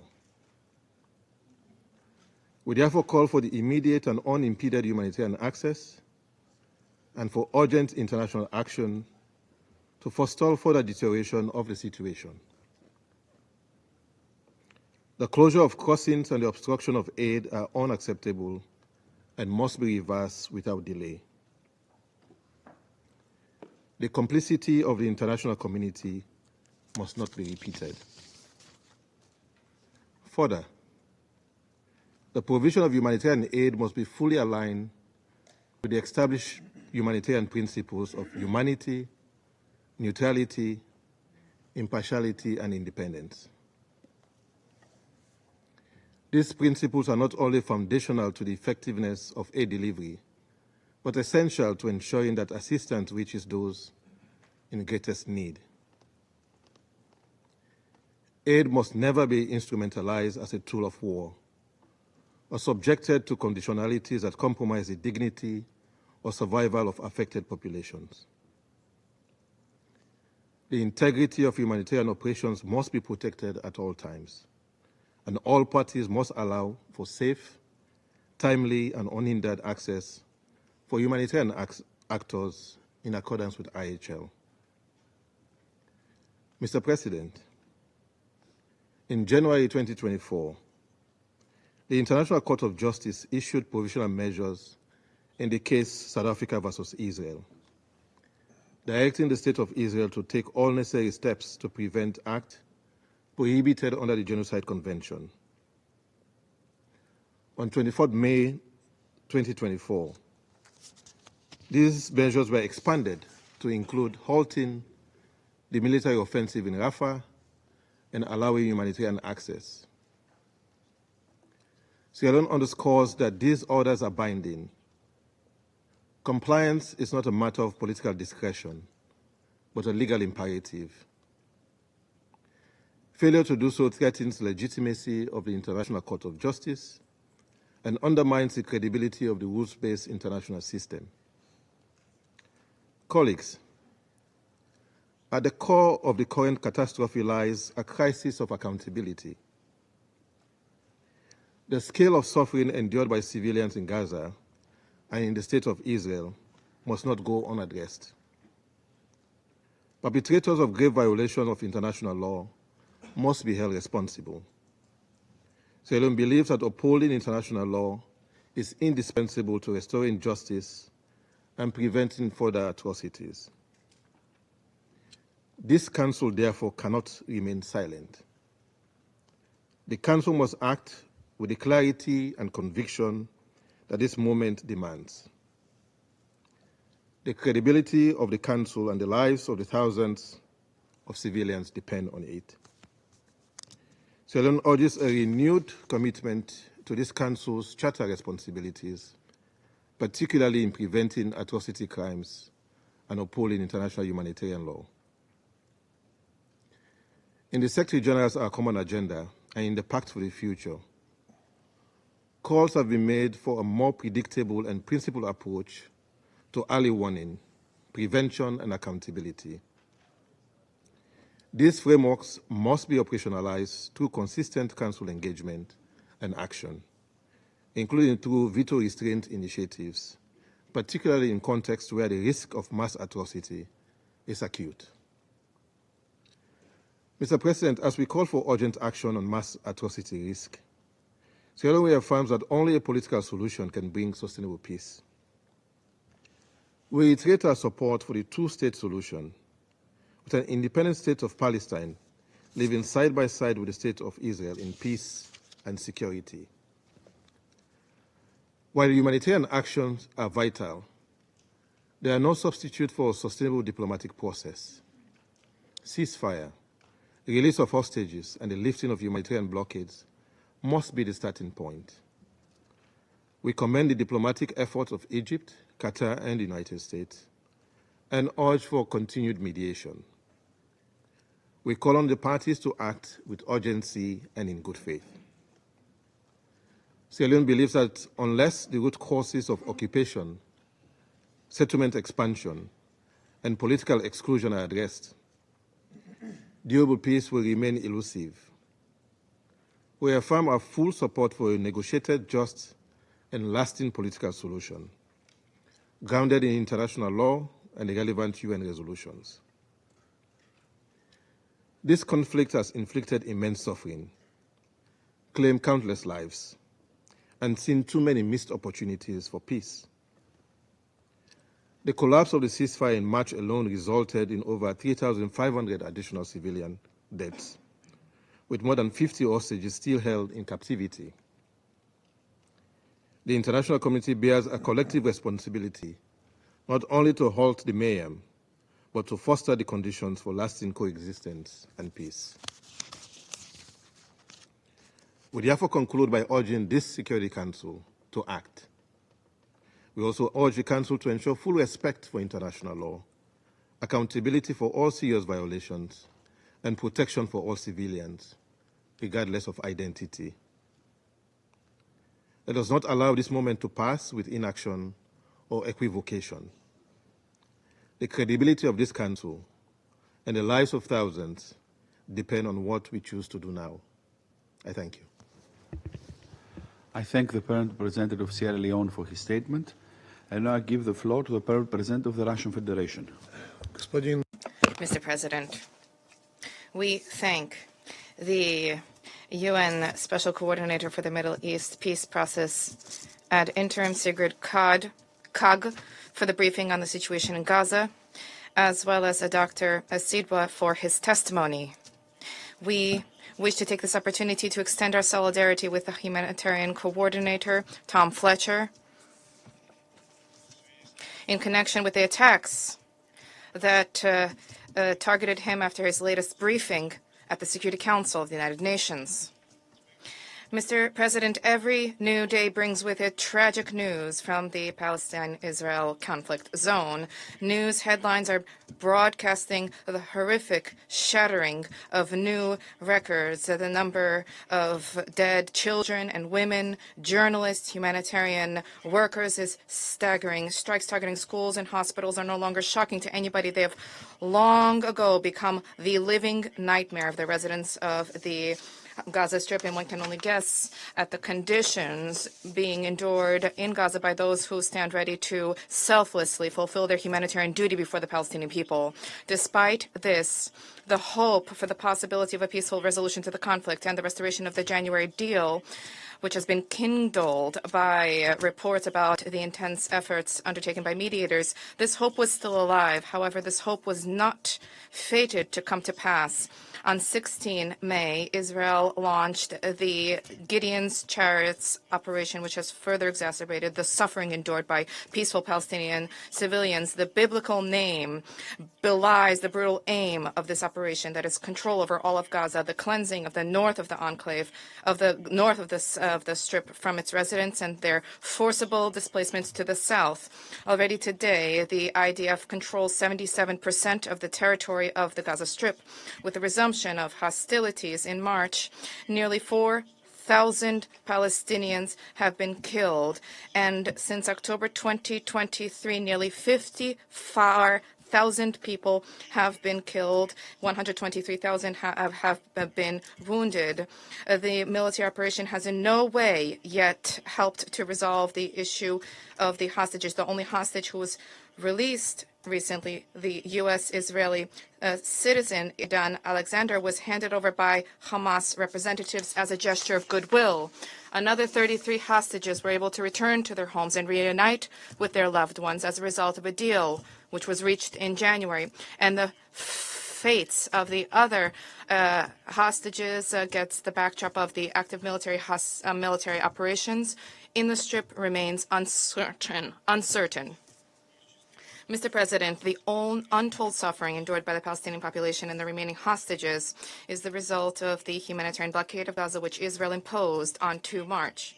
Despite the sporadic weakening by the Israeli side of the blockade, as a result of which last week permission was granted for the entry of 400 trucks with assistance, despite that, the blockade has effectively been ongoing. Assistance which is permitted to enter is merely a drop in the bucket against the backdrop of the staggering needs. Let us recall, even before the blockade, in order to meet and address the humanitarian situation in the Strip, there was a need to bring in, at the minimum, 600 trucks every day. Today, the situation is far more catastrophic. Food supplies are dwindling. Most medicines and medical supplies have been depleted, and there's an acute shortage of fuel in order to provide for operations of basic infrastructure. People are desperate. We have seen what happened at the assistance distribution point, the Gaza Humanitarian Foundation point. The humanitarian structures working on the ground unanimously proclaimed their readiness and have been proclaiming their readiness and, most importantly, their ability to provide the Gazan people with all basic goods and services as soon as Israel lifts the blockade and removes any and all obstacles for the delivery and distribution of humanitarian assistance, which the UN Secretariat and the majority of the membership of the Council, including the Russian Federation, categorically condemn. Israel's proposed plan flies in the face of humanitarian principles. This plan disregards the needs of certain categories of citizens, including those residing in remote regions, and on the whole, this jeopardizes the lives of both Palestinians and humanitarian workers.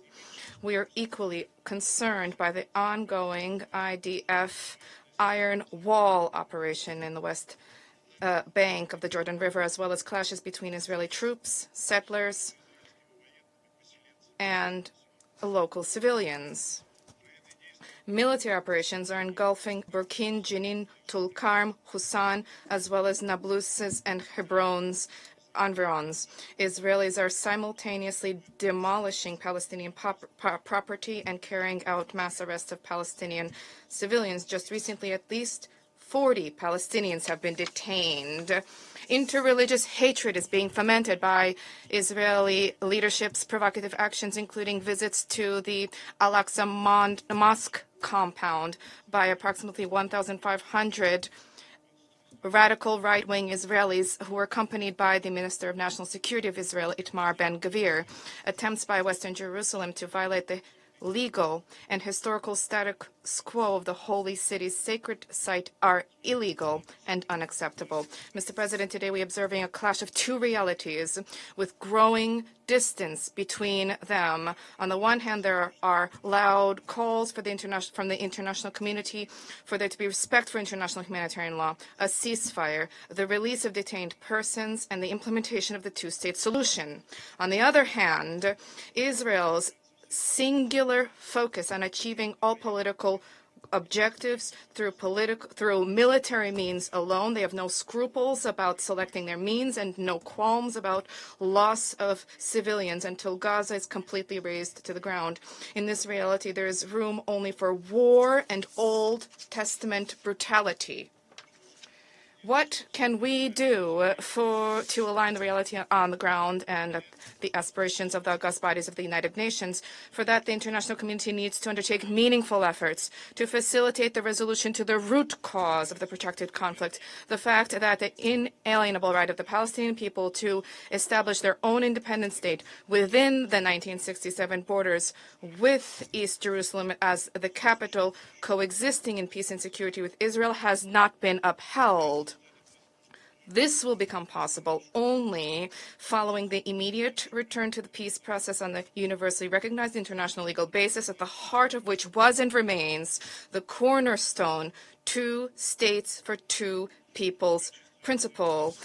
As the most urgent step to that end, the UN Security Council should send a clear message to the parties about the unconditional cessation of hostilities and to achieve the lifting by Israel of the humanitarian blockade. And this would create favorable conditions for the release of the remaining hostages and detainees. And this would facilitate the resumption of the peace process for Palestinian-Israeli settlement. The tragedy that is occurring before our very eyes in Gaza is, among other things, the consequence of insufficient resolve on the part of the international community to ensure the enforcement of their own resolutions on the establishment of 2 states, Israel and Palestine. Despite the exceedingly difficult context, reciprocal recriminations, and emotions running high, we believe that we need to achieve having these 2 peoples surmount decades of hostility and to achieve peace, stability, and prosperity for the entire Middle East region. Any other scenarios harbor grave risks, not just for the region, but for all of humankind. Thank you for your attention. I thank the Permanent Representative of the Russian Federation for his statement, and now I give the floor to the Permanent Representative of Pakistan.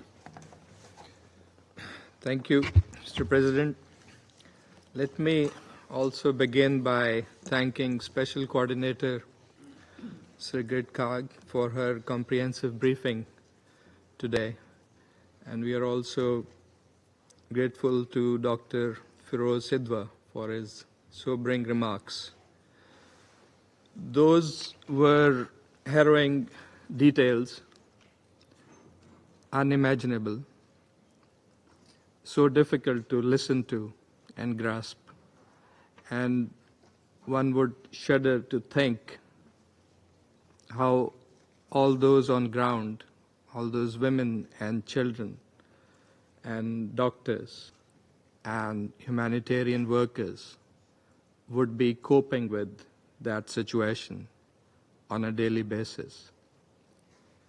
And Mr. President, my delegation would also at the outset recall and reaffirm its complete support to the briefings, the objective and truthful and responsible statements by senior UN officials, including USG Tom Fletcher, before this Council.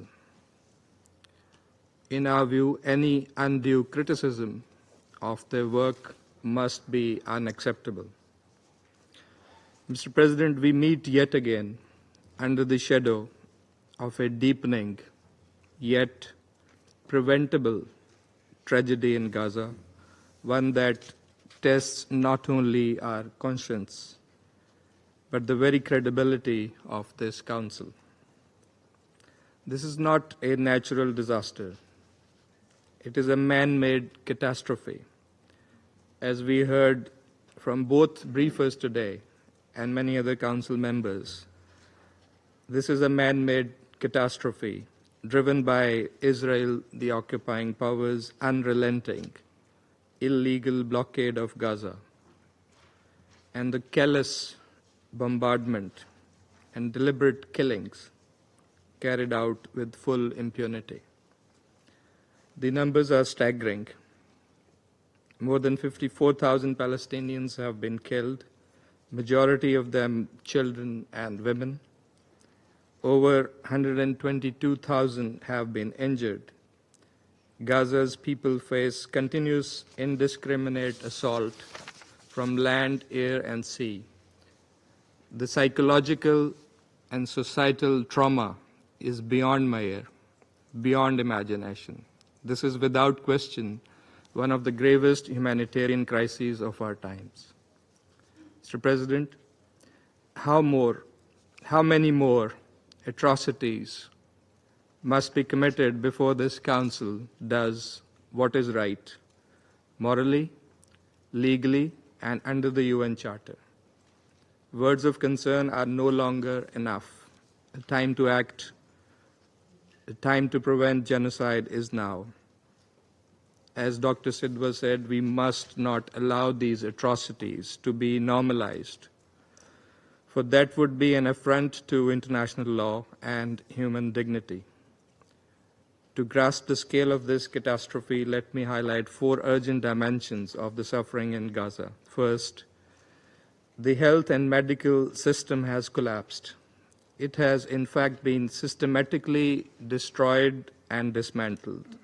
Hospitals are overwhelmed, operating without fuel, without sanitation, without essential supplies. More than 800 health facilities and assets have been attacked. Medical workers have been killed, ambulances destroyed. This is the systematic erasure of the right to health and to life. Second, famine is no longer a threat. It is here. In Gaza, at least 57 children have already died of hunger. 1 in 5 Gazans could face starvation. Humanitarian convoys are being blocked or attacked. Relief workers are being targeted. Starvation is being weaponized flagrantly and illegally. Third, Gaza's civilian infrastructure lies in ruins. Water systems are destroyed. Electricity is cut. Communications are blacked out. More than 80% of homes have been destroyed. Most of Gaza now lies within a militarized zone. This is not collateral damage.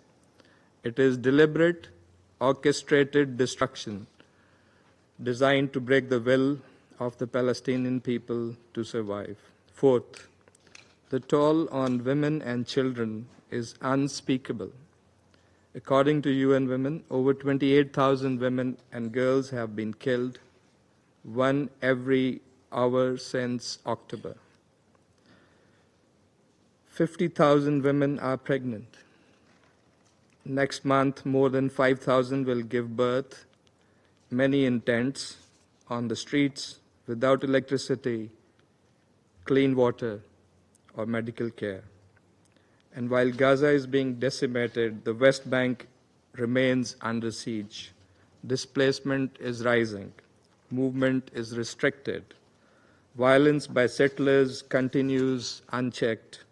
In just the past 4 months, Israeli occupying forces have killed more than 130 Palestinians.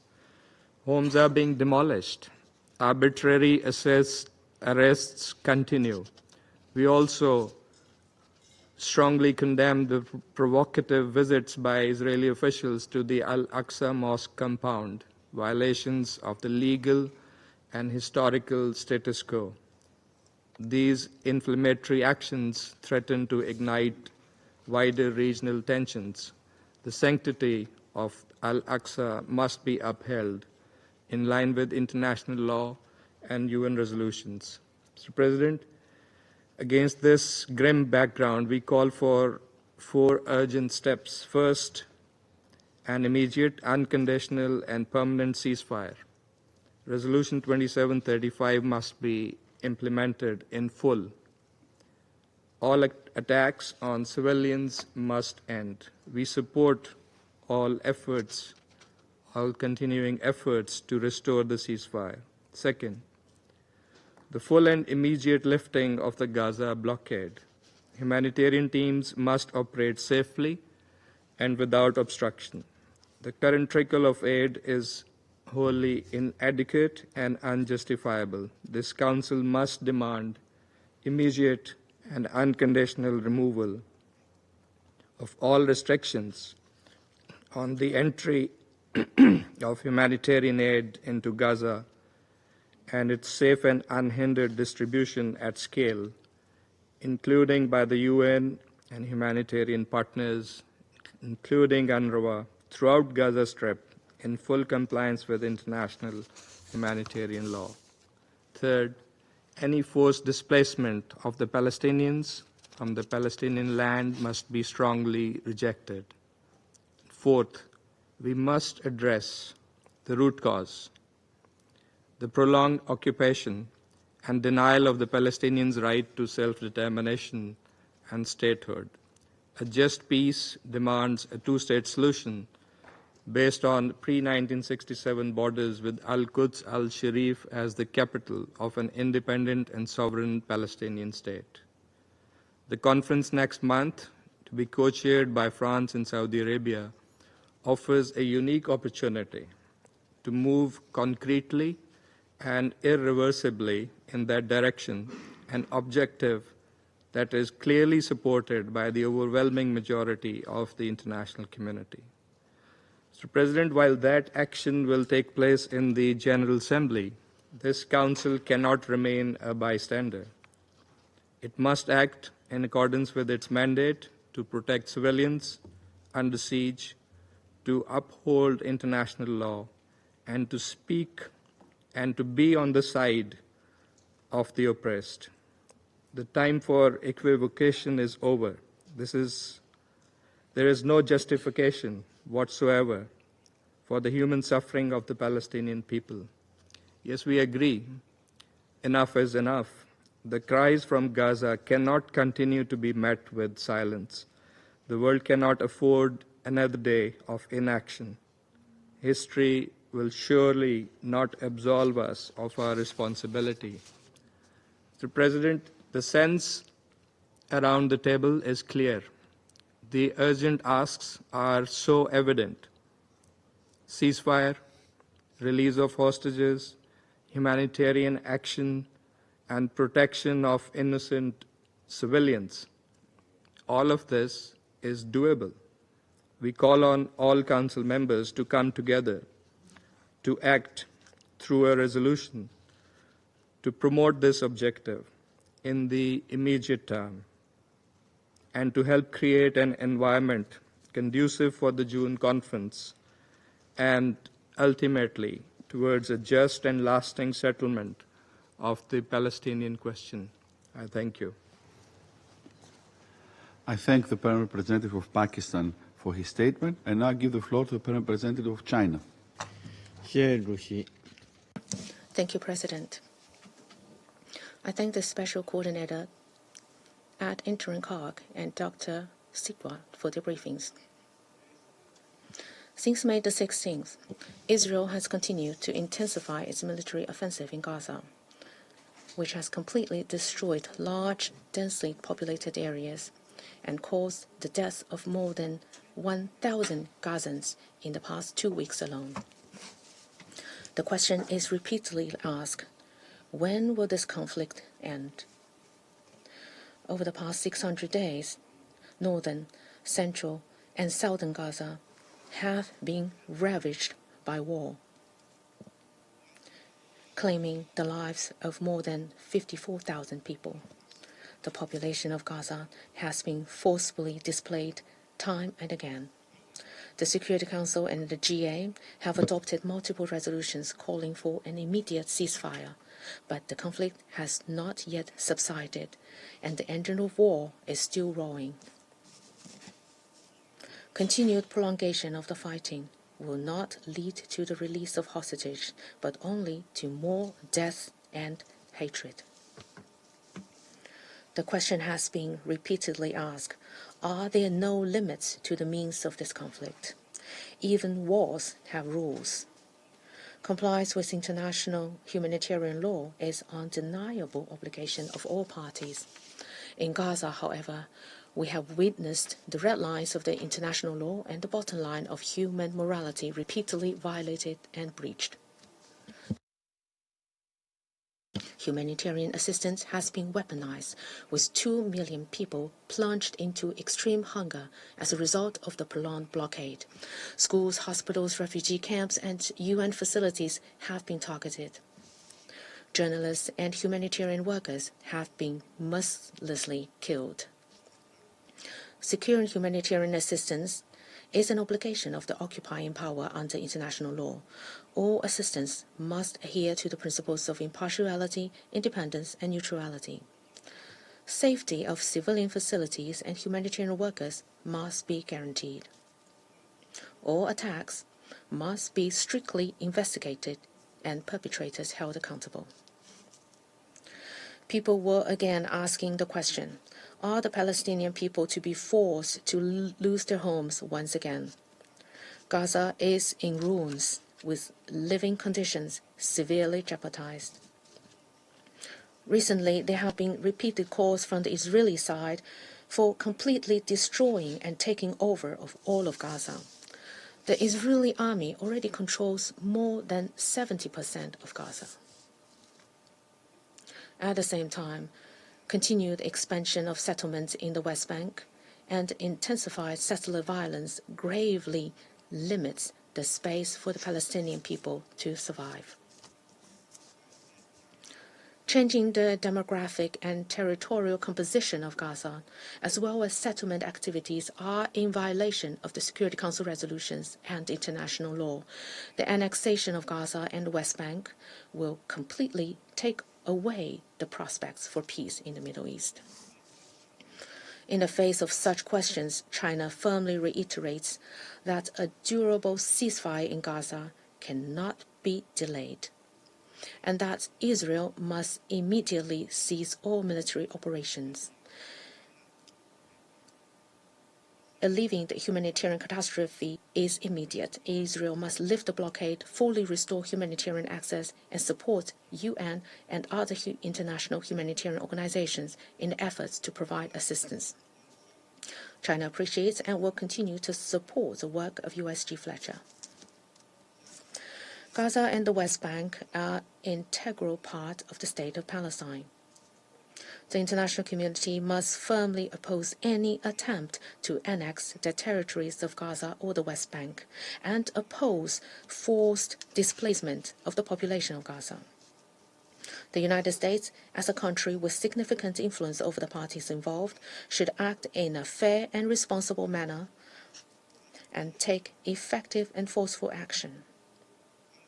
The Security Council bears the primary responsibility for the maintenance of international peace and security. Algeria and other members of the Council are currently working on a new draft resolution. China supports the Council's efforts to take effective action to promote a durable ceasefire and alleviate the humanitarian catastrophe. President, the implementation of the two-state solution is the only viable way to resolve the question of Palestine. The international community must step up its effort to promote the political process for this two-state solution. We look forward to the high-level conference on the implementation of the two-state solution to be held in June.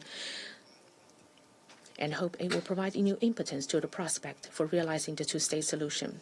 China will continue to make joint efforts with the international community to promote the quelling of fighting in Gaza, alleviate humanitarian catastrophe, realize a comprehensive, just, and lasting solution to the question of Palestine, and restore peace and stability in the Middle East. Thank you, President. I thank the Permanent Representative of China for his statement, and now give the floor to the representative of the Republic of Korea.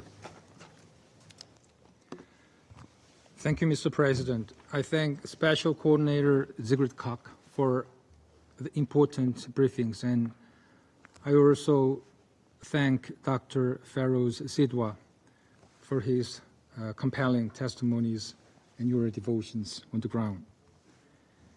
Mr. President, the current violence and suffering unfolding in Gaza for the last 19 months makes us doubt that we are now living in the 21st century. The recent killing of Yakin Hamad, an 11-year-old girl, bravely helping the delivery of humanitarian aid to her neighbors and reporting her survival through social media, exemplifies again the urgent need to immediately end this conflict. As we demand the immediate and unconditional release of all hostages held by Hamas and other militant groups, we urge Israel to stop bombing, which is indiscriminately killing scores of Palestinian civilians and destroying the entire Gaza Strip. The Republic of Korea also reiterates its firm support for the efforts by mediating countries, namely Egypt, Qatar, and the United States, to secure a desperately needed resumption of the ceasefire. We appeal to both Hamas and Israel to faithfully engage with the mediators for an immediate ceasefire and release of all remaining hostages. Mr. President, we remain deeply concerned by the new modalities of the humanitarian aid in Gaza, which reportedly started operations at a severely limited number of militarized locations earlier this week.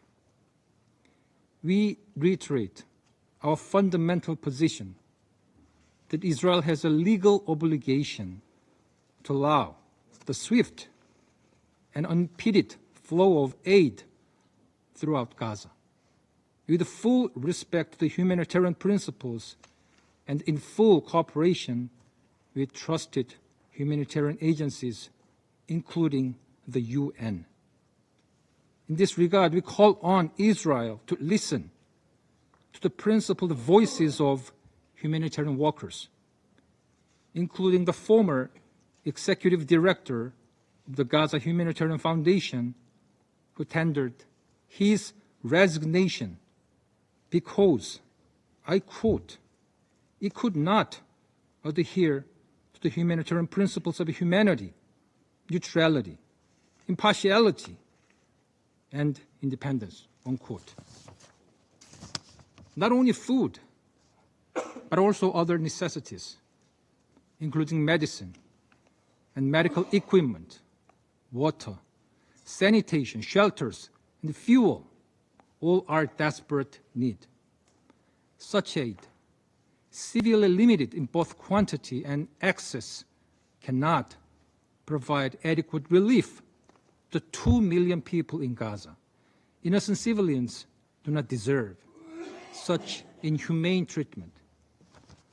Also concerning is that Israel's humanitarian aid plan would lead to the forcible displacement of hungry Palestinian civilians in Gaza by coercing them directly through the promise of withheld food and humanitarian aid to move to areas by the distribution sites.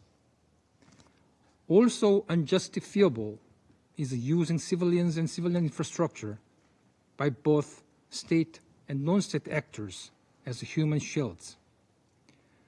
While we demand an immediate ceasefire in Gaza, we also strongly demand all parties to this conflict adhere to their obligation under international humanitarian law and to hold responsible those who violate them. Mr. President, turning to the worsening situation in the West Bank, we reiterate our call for an immediate de-escalation and full respect for international law and relevant Security Council resolutions. Last week, incidents where Israeli soldiers fired warning shots at dozens of diplomats visiting the city of Jenin in the northern West Bank clearly shows that under the current occupation with severe military operations, no one, not even foreign diplomats, are safe. Under international humanitarian law, the occupying power must maintain the status quo, as detailed in Resolution 2334. Israel should cease all settlement activities in the OPT, including East Jerusalem, and any incitement and inflammatory rhetoric, especially vis-à-vis holy sites in Jerusalem, must stop. The Republic of Korea expresses its deep concern over Israel's recent approvals for the construction of new settlements in the West Bank. As the construction of settlements is against international law and undermines its viability of the two-state solution, the Republic of Korea calls on Israel to reverse its relevant decisions. In addition, we express concern over the repeated incendiary remarks and acts by senior Israeli officials, including recent visits to holy sites, unilateral actions, and incitement against UNRWA, the UN mandate agency, must also stop. Mr. President, we empathize with the international community on the concern of eroding vision of the two-state solution. By perpetuating the continuation of violence and agony or denying the existence or future of neighbors, a just and durable peace cannot be obtained. Sadly, the reality today, shown in a harrowing video of a little girl walking in flames after Israeli airstrikes targeting a shelter-turned school, is the opposite. The Republic of Korea thus reiterates its call for an end to the bloodshed and the release of hostages, and reaffirms its steadfast support for the two-state solution, with Israel and Palestine living side by side in peace, security, and dignity.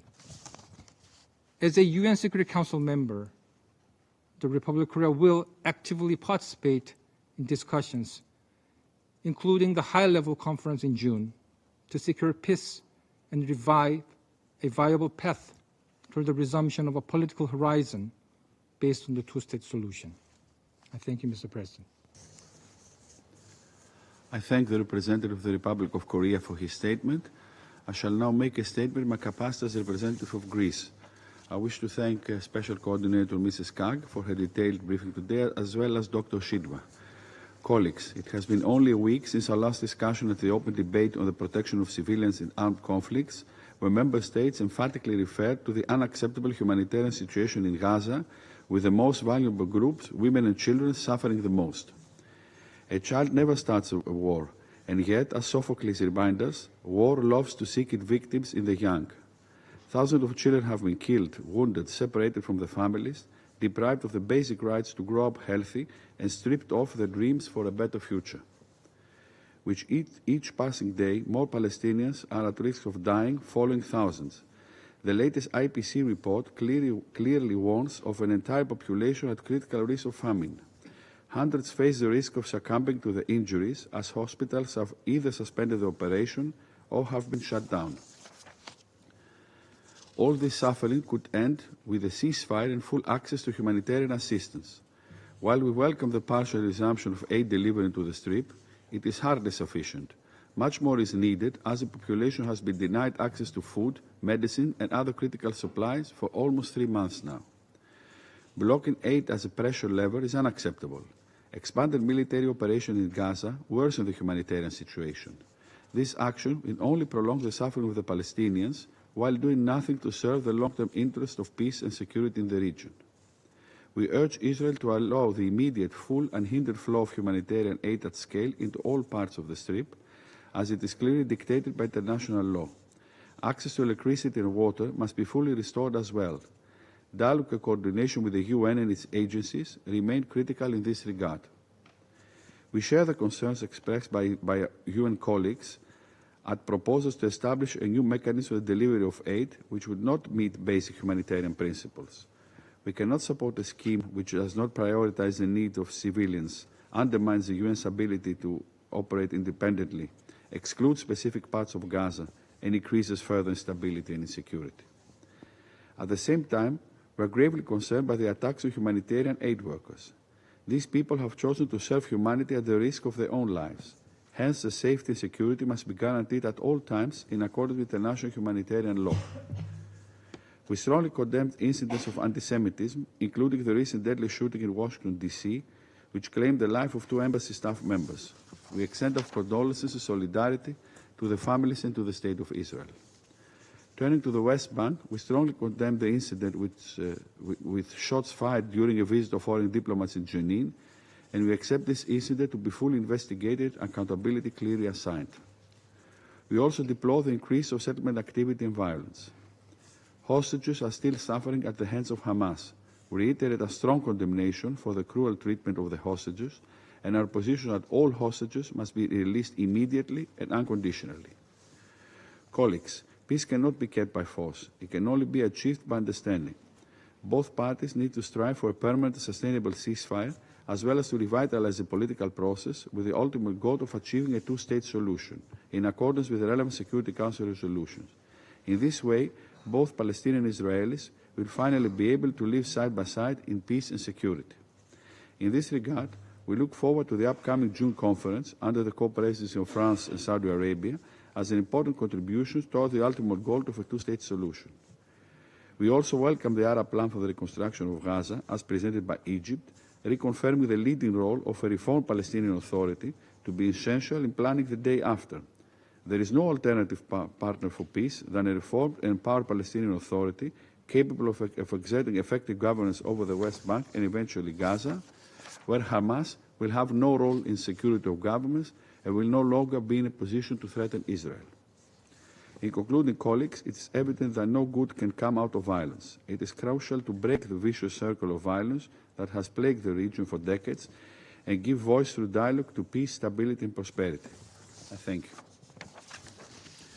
I resume now my functions as President of the Council, and I now give the floor to the permanent observer of the Observer State of Palestine.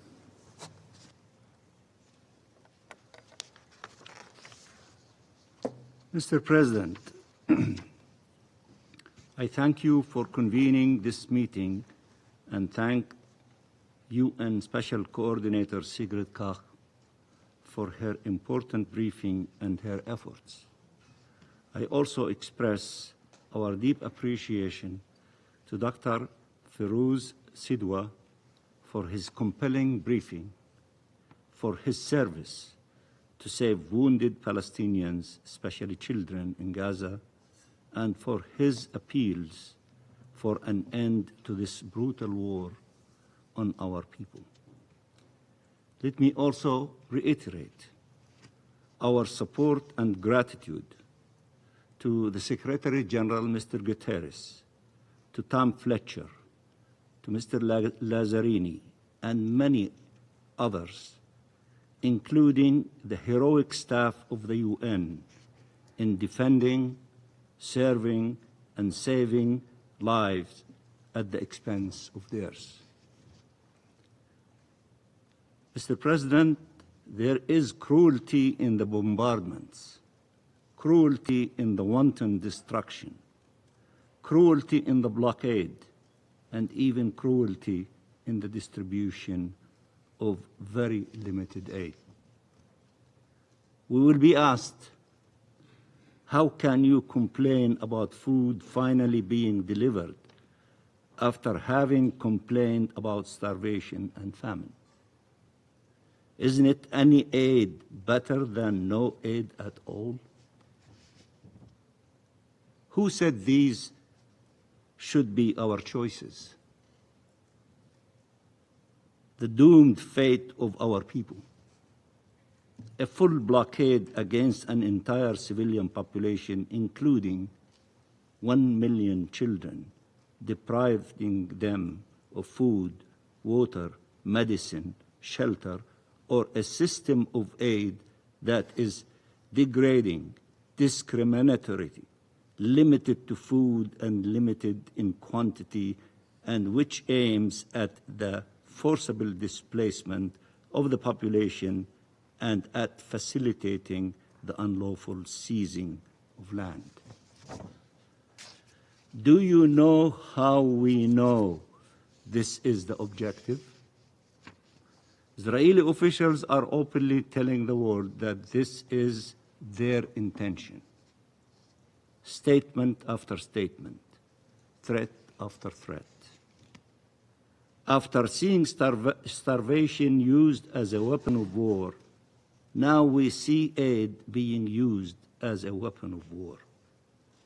Should we remain silent because the alternative is worse? Or should we stand up for the humanity of Palestinians, of all civilians in any situation of armed conflict?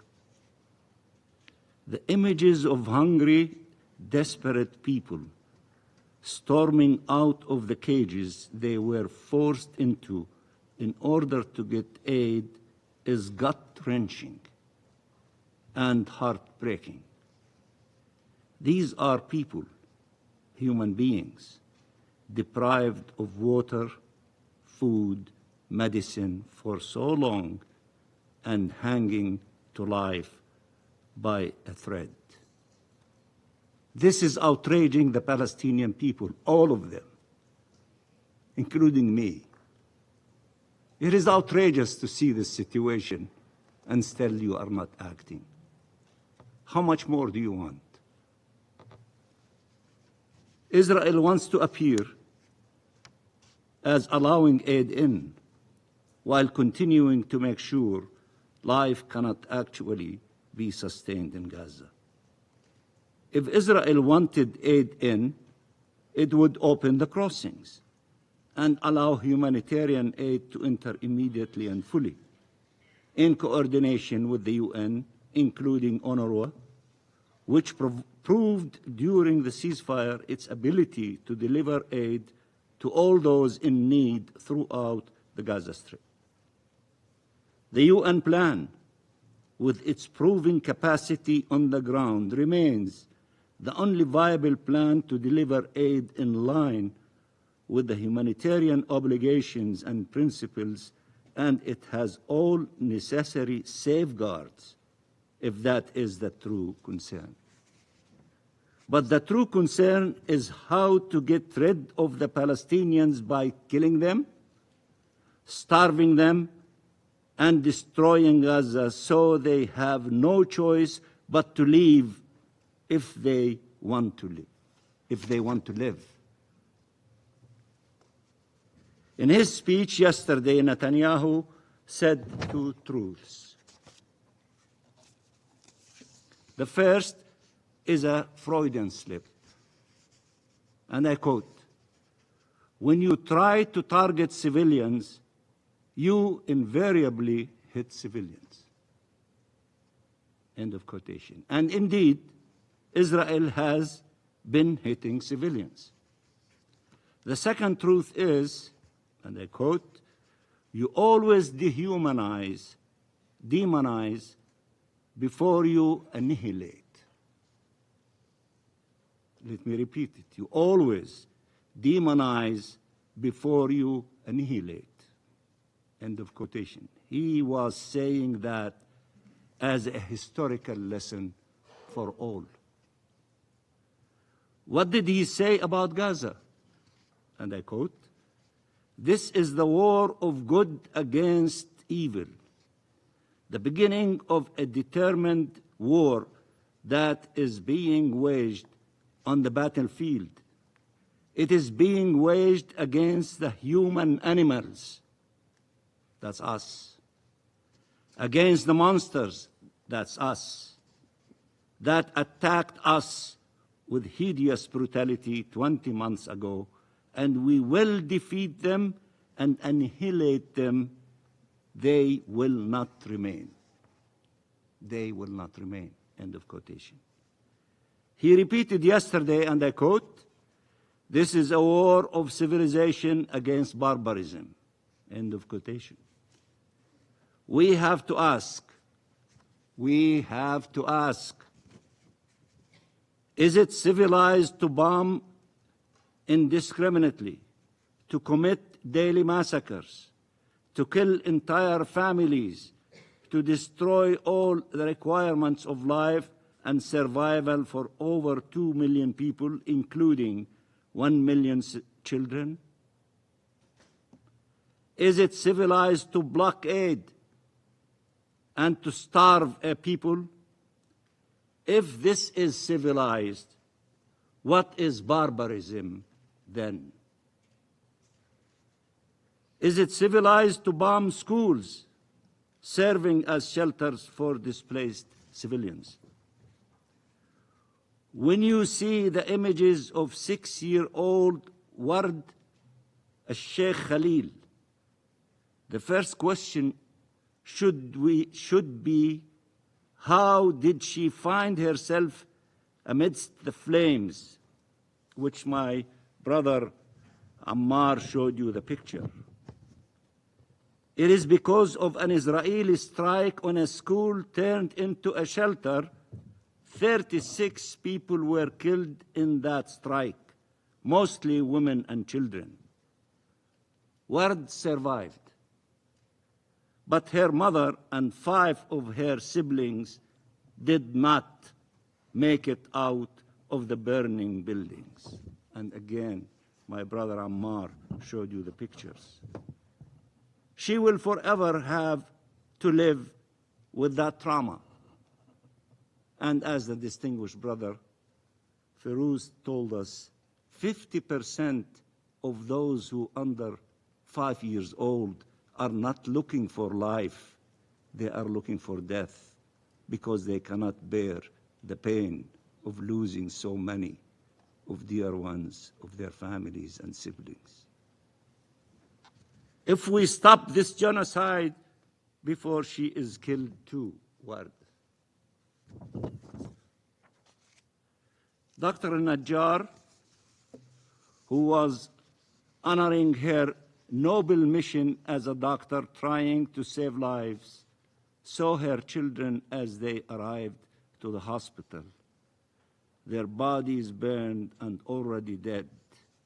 She lost 9 of her 10 children. A horror and trauma the mind cannot comprehend.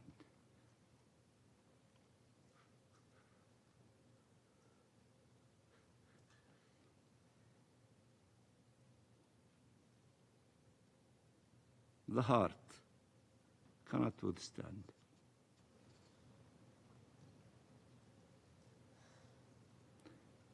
Since Israel broke the ceasefire in March, over 1,300 Palestinian children have been killed, and around 4,000 have been injured. These are children. Children. And still, a war against barbarism. Children.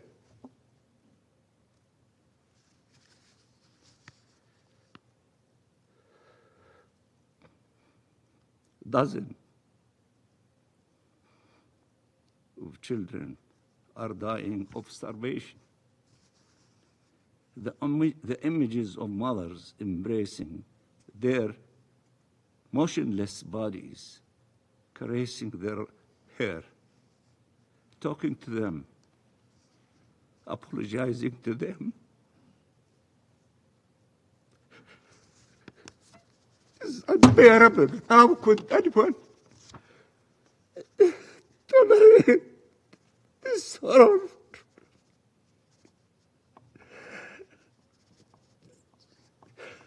Excuse me, Mr. President. I have grandchildren. I know what they mean to their families.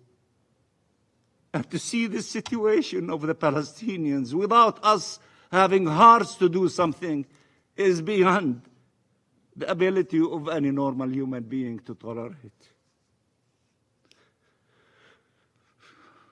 Flames and hunger are devouring Palestinian children. This is why we are so outraged as Palestinians everywhere, the 14 millions of us in the occupied territories, in the diaspora, in the refugee camps, in far places, all the way to California and in between. We love our children. We love our people. We don't want to see them going through this tragedy and this savage attacks by those who claim the virtues of fighting against barbarism. But Netanyahu makes claims of starvation in Gaza, despite the overwhelming evidence. And what proof does he rely on? That Israel takes thousands of prisoners and photograph them half naked, and that you can see they are not starving.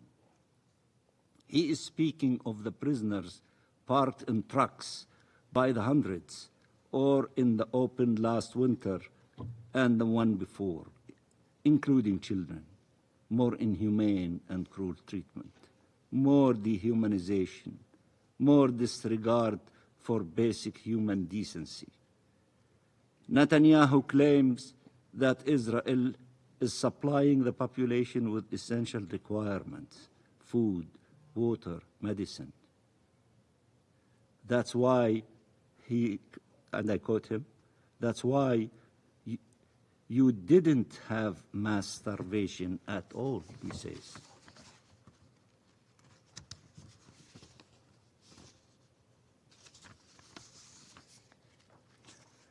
This is the same Netanyahu that decided to impose the total blockade that the people in Gaza endured over the last 10 weeks, deliberately denying them water, food, medicine, and shelter. This is the same Netanyahu who congratulated Smotrich, who, after the decision of allowing some aid declared, and I quote, "Now we conquer, cleanse, and stay until Hamas is destroyed. Along the way, what remains of the Gaza Strip is also being wiped out, simply because everything there has become one big terror city." End of quotation. The same Smotrich who spoke of the expansion of Israel's border on all fronts, inciting the crowd of Israeli extremists storming the streets of the old city of Jerusalem and Al-Haram al-Sharif on the so-called Jerusalem Day. Smotrich shouted, "Are we afraid of the world occupation?" Meaning thinking of the situation there. He shouts, "Are we afraid of the world?"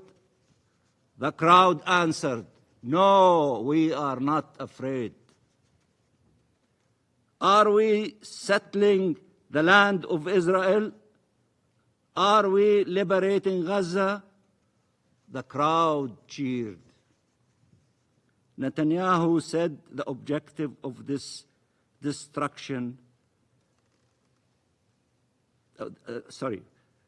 Netanyahu said that the objective of this distribution mechanism was to have a sterile zone in the south of Gaza where the entire population can move. And he has repeatedly said that Israel wants to depopulate Gaza, calling it voluntary migration, the code name for ethnic cleansing and to take control of Gaza. So what should we all do. Pretend we cannot see, we cannot hear. Netanyahu is asking us not to believe his own statements, not to believe that the actions he took actually took place. He is asking you to redefine all of international law to fit Israeli crimes, to enable these atrocities. He is asking you to accept, to bargain with people's lives and with our existence as a nation, and with peace and security for all in our region. He wants to define the terms at the expense of everybody else. His political survival relies on it. We all know this. We have known it for a long time. Nearly 200,000 casualties between killed, injured, and have been the consequence of this. So what should be condemned? Genocidal statements and actions, or statements and actions to prevent the genocide? What should we condemn? There should be no character assassination of those who stand against these brutal policies, while those behind them are never held to account. We should see the truth. We should see clearly. For our part, our position is clear and unequivocal. Nothing can justify attacking civilians, whether Palestinians or Israelis. Double standards no more. We are human beings. We are proud Palestinians. We sit around this table. We should be treated exactly like everybody else.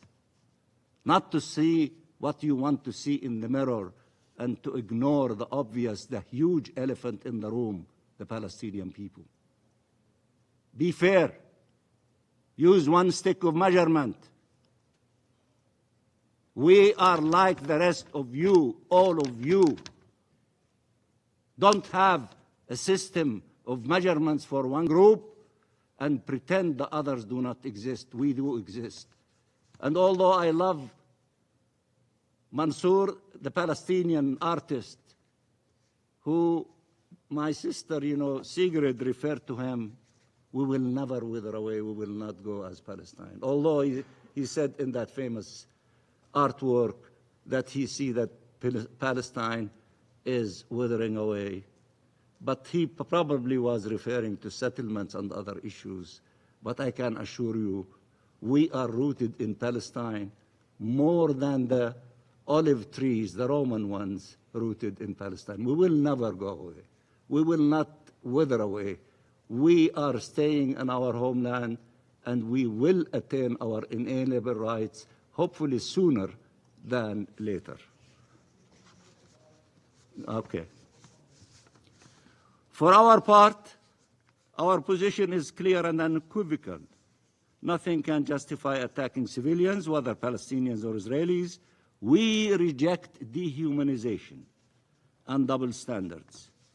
Palestinian lives are not less important, less sacred, less worthy of protection. Mr. President, President Trump, together with Egypt and Qatar, is making every effort towards a permanent ceasefire that could end the killing, release hostages and prisoners, begin to end the horrific humanitarian situation, lead to the withdrawal of Israeli forces. The Palestinian Authority is ready to fully assume its responsibilities in the Gaza Strip, both in terms of governance and security, with international support and presence. President Trump said he wants to see peace prevail in the region. That is the Trump plan, not the distorted version promoted by Netanyahu to pursue the war. It is time for all states to do what is necessary to end this genocide, break this siege, end this illegal occupation, achieve the independence of the State of Palestine and the two-state solution and peace. That will be for the benefit of all states and all peoples, Palestinians and Israelis and the entire region. If the Security Council does not act, there is nothing that prevents you from acting in your national capacity. Act in your national capacity. Do something. Stop this crime from continuing against the Palestinian people, this genocide. Let's not try to shift the blames of those who are not acting. Show us your true character, your commitment to international law, your commitment to justice. You can act. And by acting in your national capacity also, you might inspire the Security Council to act in its collective, powerful capacity. This is not a so-called reward or gift. This is the right of the Palestinian people to life, to live as a free people, to live in peace, security, and with human dignity in their homeland, side by side, in peace and security with Israel. These decisions can no longer be deferred. States must act within these halls at the national level, collectively, and at the upcoming international conference in June. They need to show that their resolve far outweighs the will and sinister plans of the enemies of peace. Free Palestine, as hundreds of millions of people are screaming in the streets in every corner of the globe. Free our region from occupation and wars. It has all gone on for far too long. The human toll and suffering are more unbearable than ever. There must be an immediate ceasefire. There must be unimpeded humanitarian aid and protection for our people. Hostages and detainees must be released. The forced displacement of the Palestinian people and annexation of Palestinian land must be stopped. Save Gaza. Save Palestine. Save the two-state solution. Save peace. Thank you, Mr. President. I thank the permanent observer of the Observer State of Palestine for his statement. What? No. Okay. I see that the representative of the United States has asked the floor to make a further statement. I give him the floor, please. Thank you, Mr. President. And I just would like to very briefly respond to some of the comments that we just heard, and to say that Israel does have the right to defend itself and has taken numerous measures to limit harm to civilians and address humanitarian needs. And while the loss of civilian life in Gaza is tragic, the responsibility for this rests with Hamas, which could stop the fighting today by freeing the hostages, and agreeing to the ceasefire terms already accepted by Israel. Thank you, sir. I thank the representative of the United States for his statement. And now I give the floor to the permanent representative of Israel. Thank you, Mr. President. Mr. Mansour, you mentioned our Prime Minister many times in your speech, your long speech. I want to remind you the words of our former Prime Minister, Golda Meir, who served 50 years ago in this position, and she said that peace will come when you will love your children more than you hate us. Mr. President, a bright young couple in their 20s were in the prime of their lives dedicated to diplomacy. Yaron Lishinsky and Sarah Lynn Milgram were stars in Israel's foreign service, working in the diplomatic team at the Israeli embassy in Washington, D.C. They were deeply in love. Yaron was planning to propose to Sarah this week in Jerusalem, but they never made it to Jerusalem. A week ago, last Wednesday night, as they were leaving an event for young diplomats hosted by the Capital Jewish Museum, they were shot dead, murdered, by a terrorist screaming, "Free Palestine, free Palestine." This was a targeted anti-Semitic assassination of 2 Israeli diplomats on American soil. This was anti-Semitic terrorism of the most horrific order. It was an act of pure evil. The animal who pulled the trigger was just the final link in a chain of incitement that stretches across social media, across university campuses, across valleys, and yes, across the floor of this very council. The blood of Yaron and Sarah is not only on the shooter's hands. It is on every official, every influencer, every academic, every anti-Semite, every so-called expert who has spent the last 19 months portraying Israel as a genocidal regime and terrorists as freedom fighters. But we cannot talk about such recklessness without talking about Mr. Tom Fletcher, who sat here a few weeks ago. Mr. Fletcher has assumed the role of moral preacher. His speeches and statements drip with pomposity and self-righteousness, but not a shred of responsibility. Just a few weeks ago, in this chamber, he accused Israel of genocide. I have demanded the retract of this baseless and vile accusation, but he has not so far.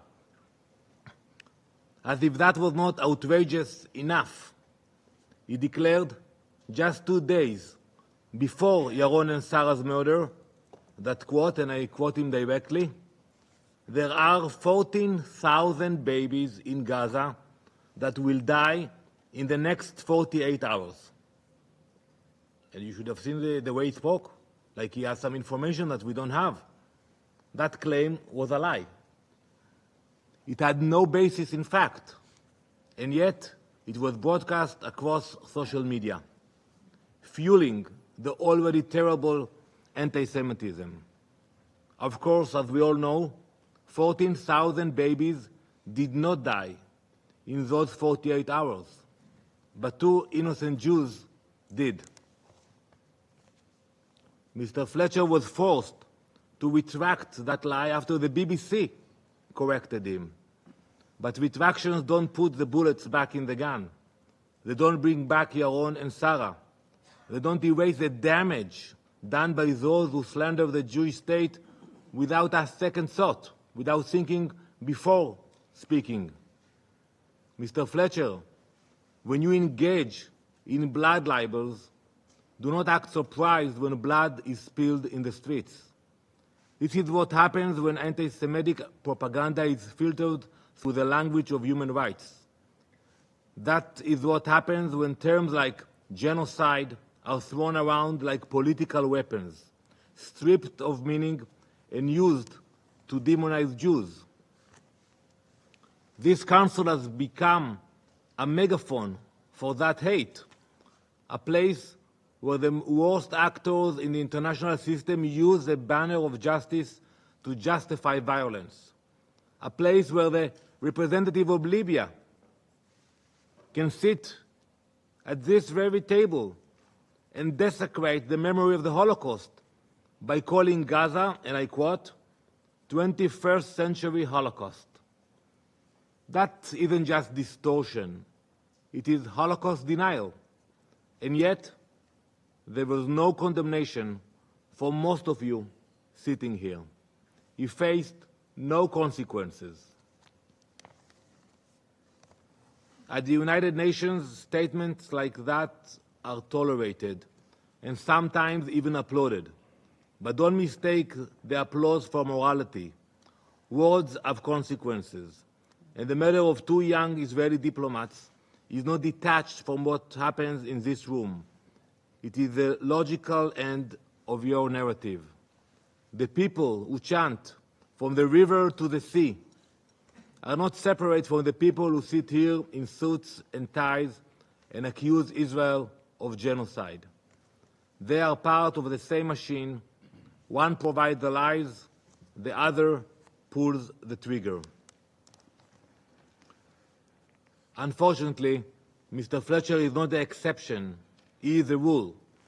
He is representative of a class of UN officials and so-called neutral experts who have built careers out of moral posturing while taking no responsibility for the consequences of their words. They are very good at that. They speak in sound bites, they issue dramatic proclamations, and then when those proclamations incite hate and violence, they vanish. They deny any role in the bloodshed. Well, we will not let them evade responsibility. We will expose them. Even a day ago, I think Mr. Fletcher came with another provocation. He said 10,000 trucks are waiting to enter Gaza. I don't know if you saw that, only recently. You know what will happen if you line up 10,000 trucks from the border of Gaza? The line will go all the way to Lebanon. So how can you throw numbers like that? You can say there are issues, you can say about public, but saying 14,000 babies, 10,000 trucks, genocide, so easy. Mr. President, while the UN spreads panic and makes declarations detached from reality, the State of Israel is steadily facilitating the entry of aid into Gaza via two methods. First, under the old framework via trucks, and second, under the new distribution mechanism developed in coordination with the US and key international partners. As of now, both mechanisms are working simultaneously and will continue to do so for the immediate future. We are not only allowing aid in, but we are ensuring it reaches the people who need it most. Just this Monday, for example, 170 trucks carrying humanitarian aid entered Gaza through Kerem Shalom crossing. These trucks delivered food, medical supplies, and vaccines. Every single delivery was carefully coordinated to prevent looting by Hamas. Since May 19, almost 9,000 tons of aid have entered Gaza, again carrying food, medical supplies, flour for bakeries, and baby formula. In recent weeks, 4 new aid distribution centers have been established inside Gaza. These centers are operated by international humanitarian organizations and secured by a US civilian security company. They were created to serve one purpose: to ensure aid gets to civilians, not terrorists. 2 of these centers, located in Tel El Sultan in Rafah and the Morag Corridor, began operations yesterday. They are already distributing food packages to thousands of families in need. This is happening despite Hamas's attempts to block civilians reaching the aid by establishing checkpoints and roadblocks. Because Hamas knows if it loses control over the aid, it loses control over the people of Gaza. You know, let's ask ourselves what happened after. Have we heard any condemnation from the UN? Not one word, no statement. But that silence is not the end of the story. It gets worse. The United Nations has once again picked the wrong side. Today, I reveal shocking information. Not only has the UN refused to condemn Hamas for its efforts to sabotage the new aid centers. We have seen the pictures of Hamas blocking people. But the UN is now actively joining Hamas in trying to block that aid. The UN is using threats, intimidation, and retaliation against NGOs that choose to participate in the new humanitarian mechanism. A number of major international NGOs made a decision to take part in the new aid initiative. They decided to ignore the UN's calls for a boycott. They are allowed to do it. They said, we want to give it a try. We want to help this new mechanism. They chose to act because they truly care about what happened. The UN's response was brutal. It was mafia-like. Without any discussion, without due process, the UN removed those NGOs from the shared aid database. That database, I want to remind you, is a central system for tracking aid deliveries into Gaza. It was created and approved under a UN General Assembly resolution. But those NGOs, they were frozen out. This is the gravest violation of the UN's own principles. It is the extortion of well-meaning NGOs that refuse to kiss the ring. It is a shakedown by UN mobsters. How can they do that? If you don't want to participate, I think it's a mistake.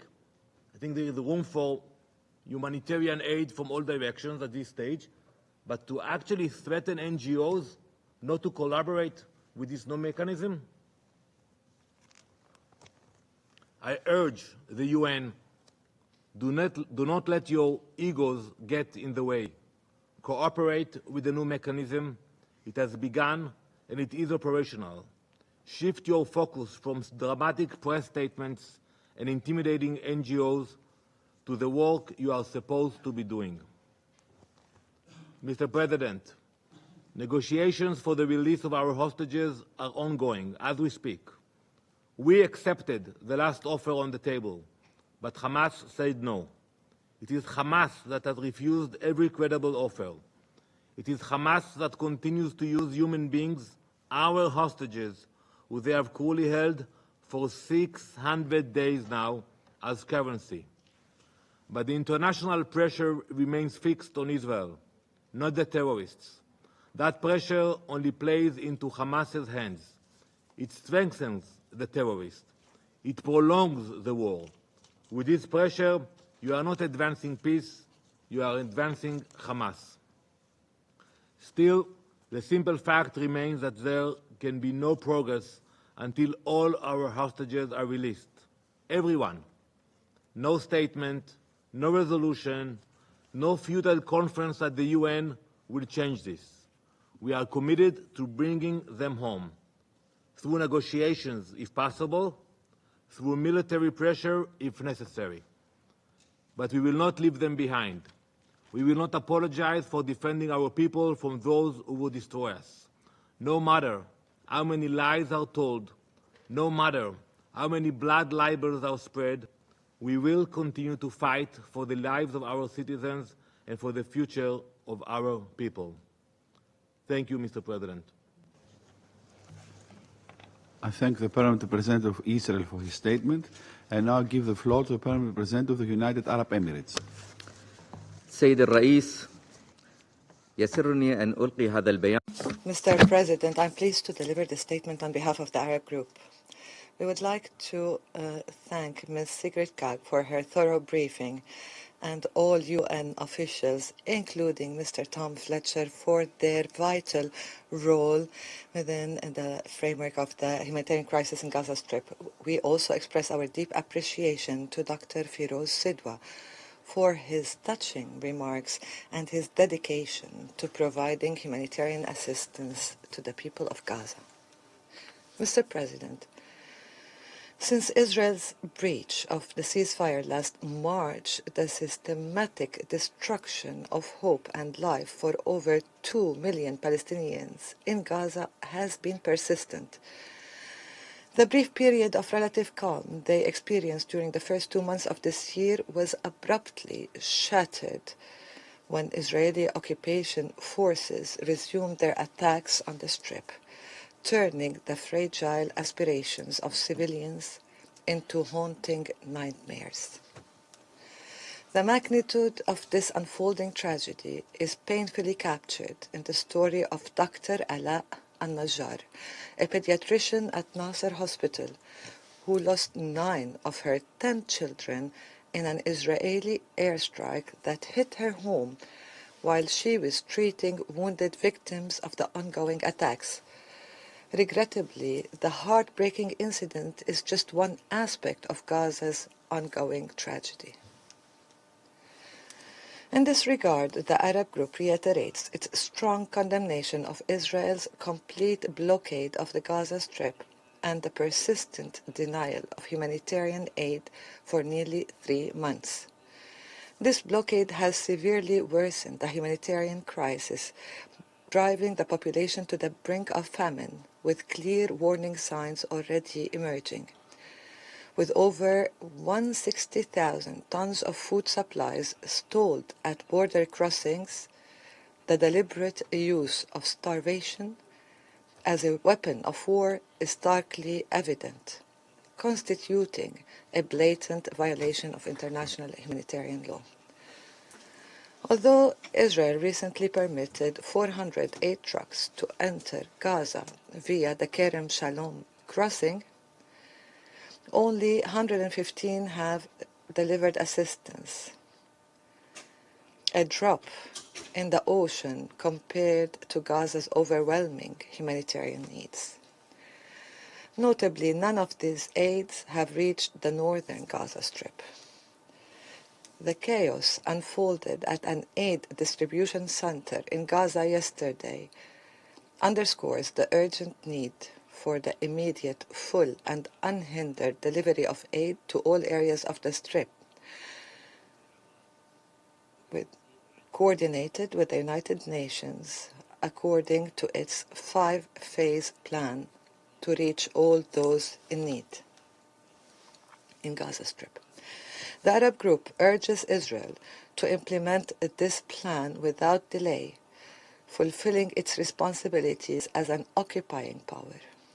The group also reiterates its rejection of Israel's proposed aid mechanism, which violates the principles of humanitarian action and its obligations under international humanitarian law.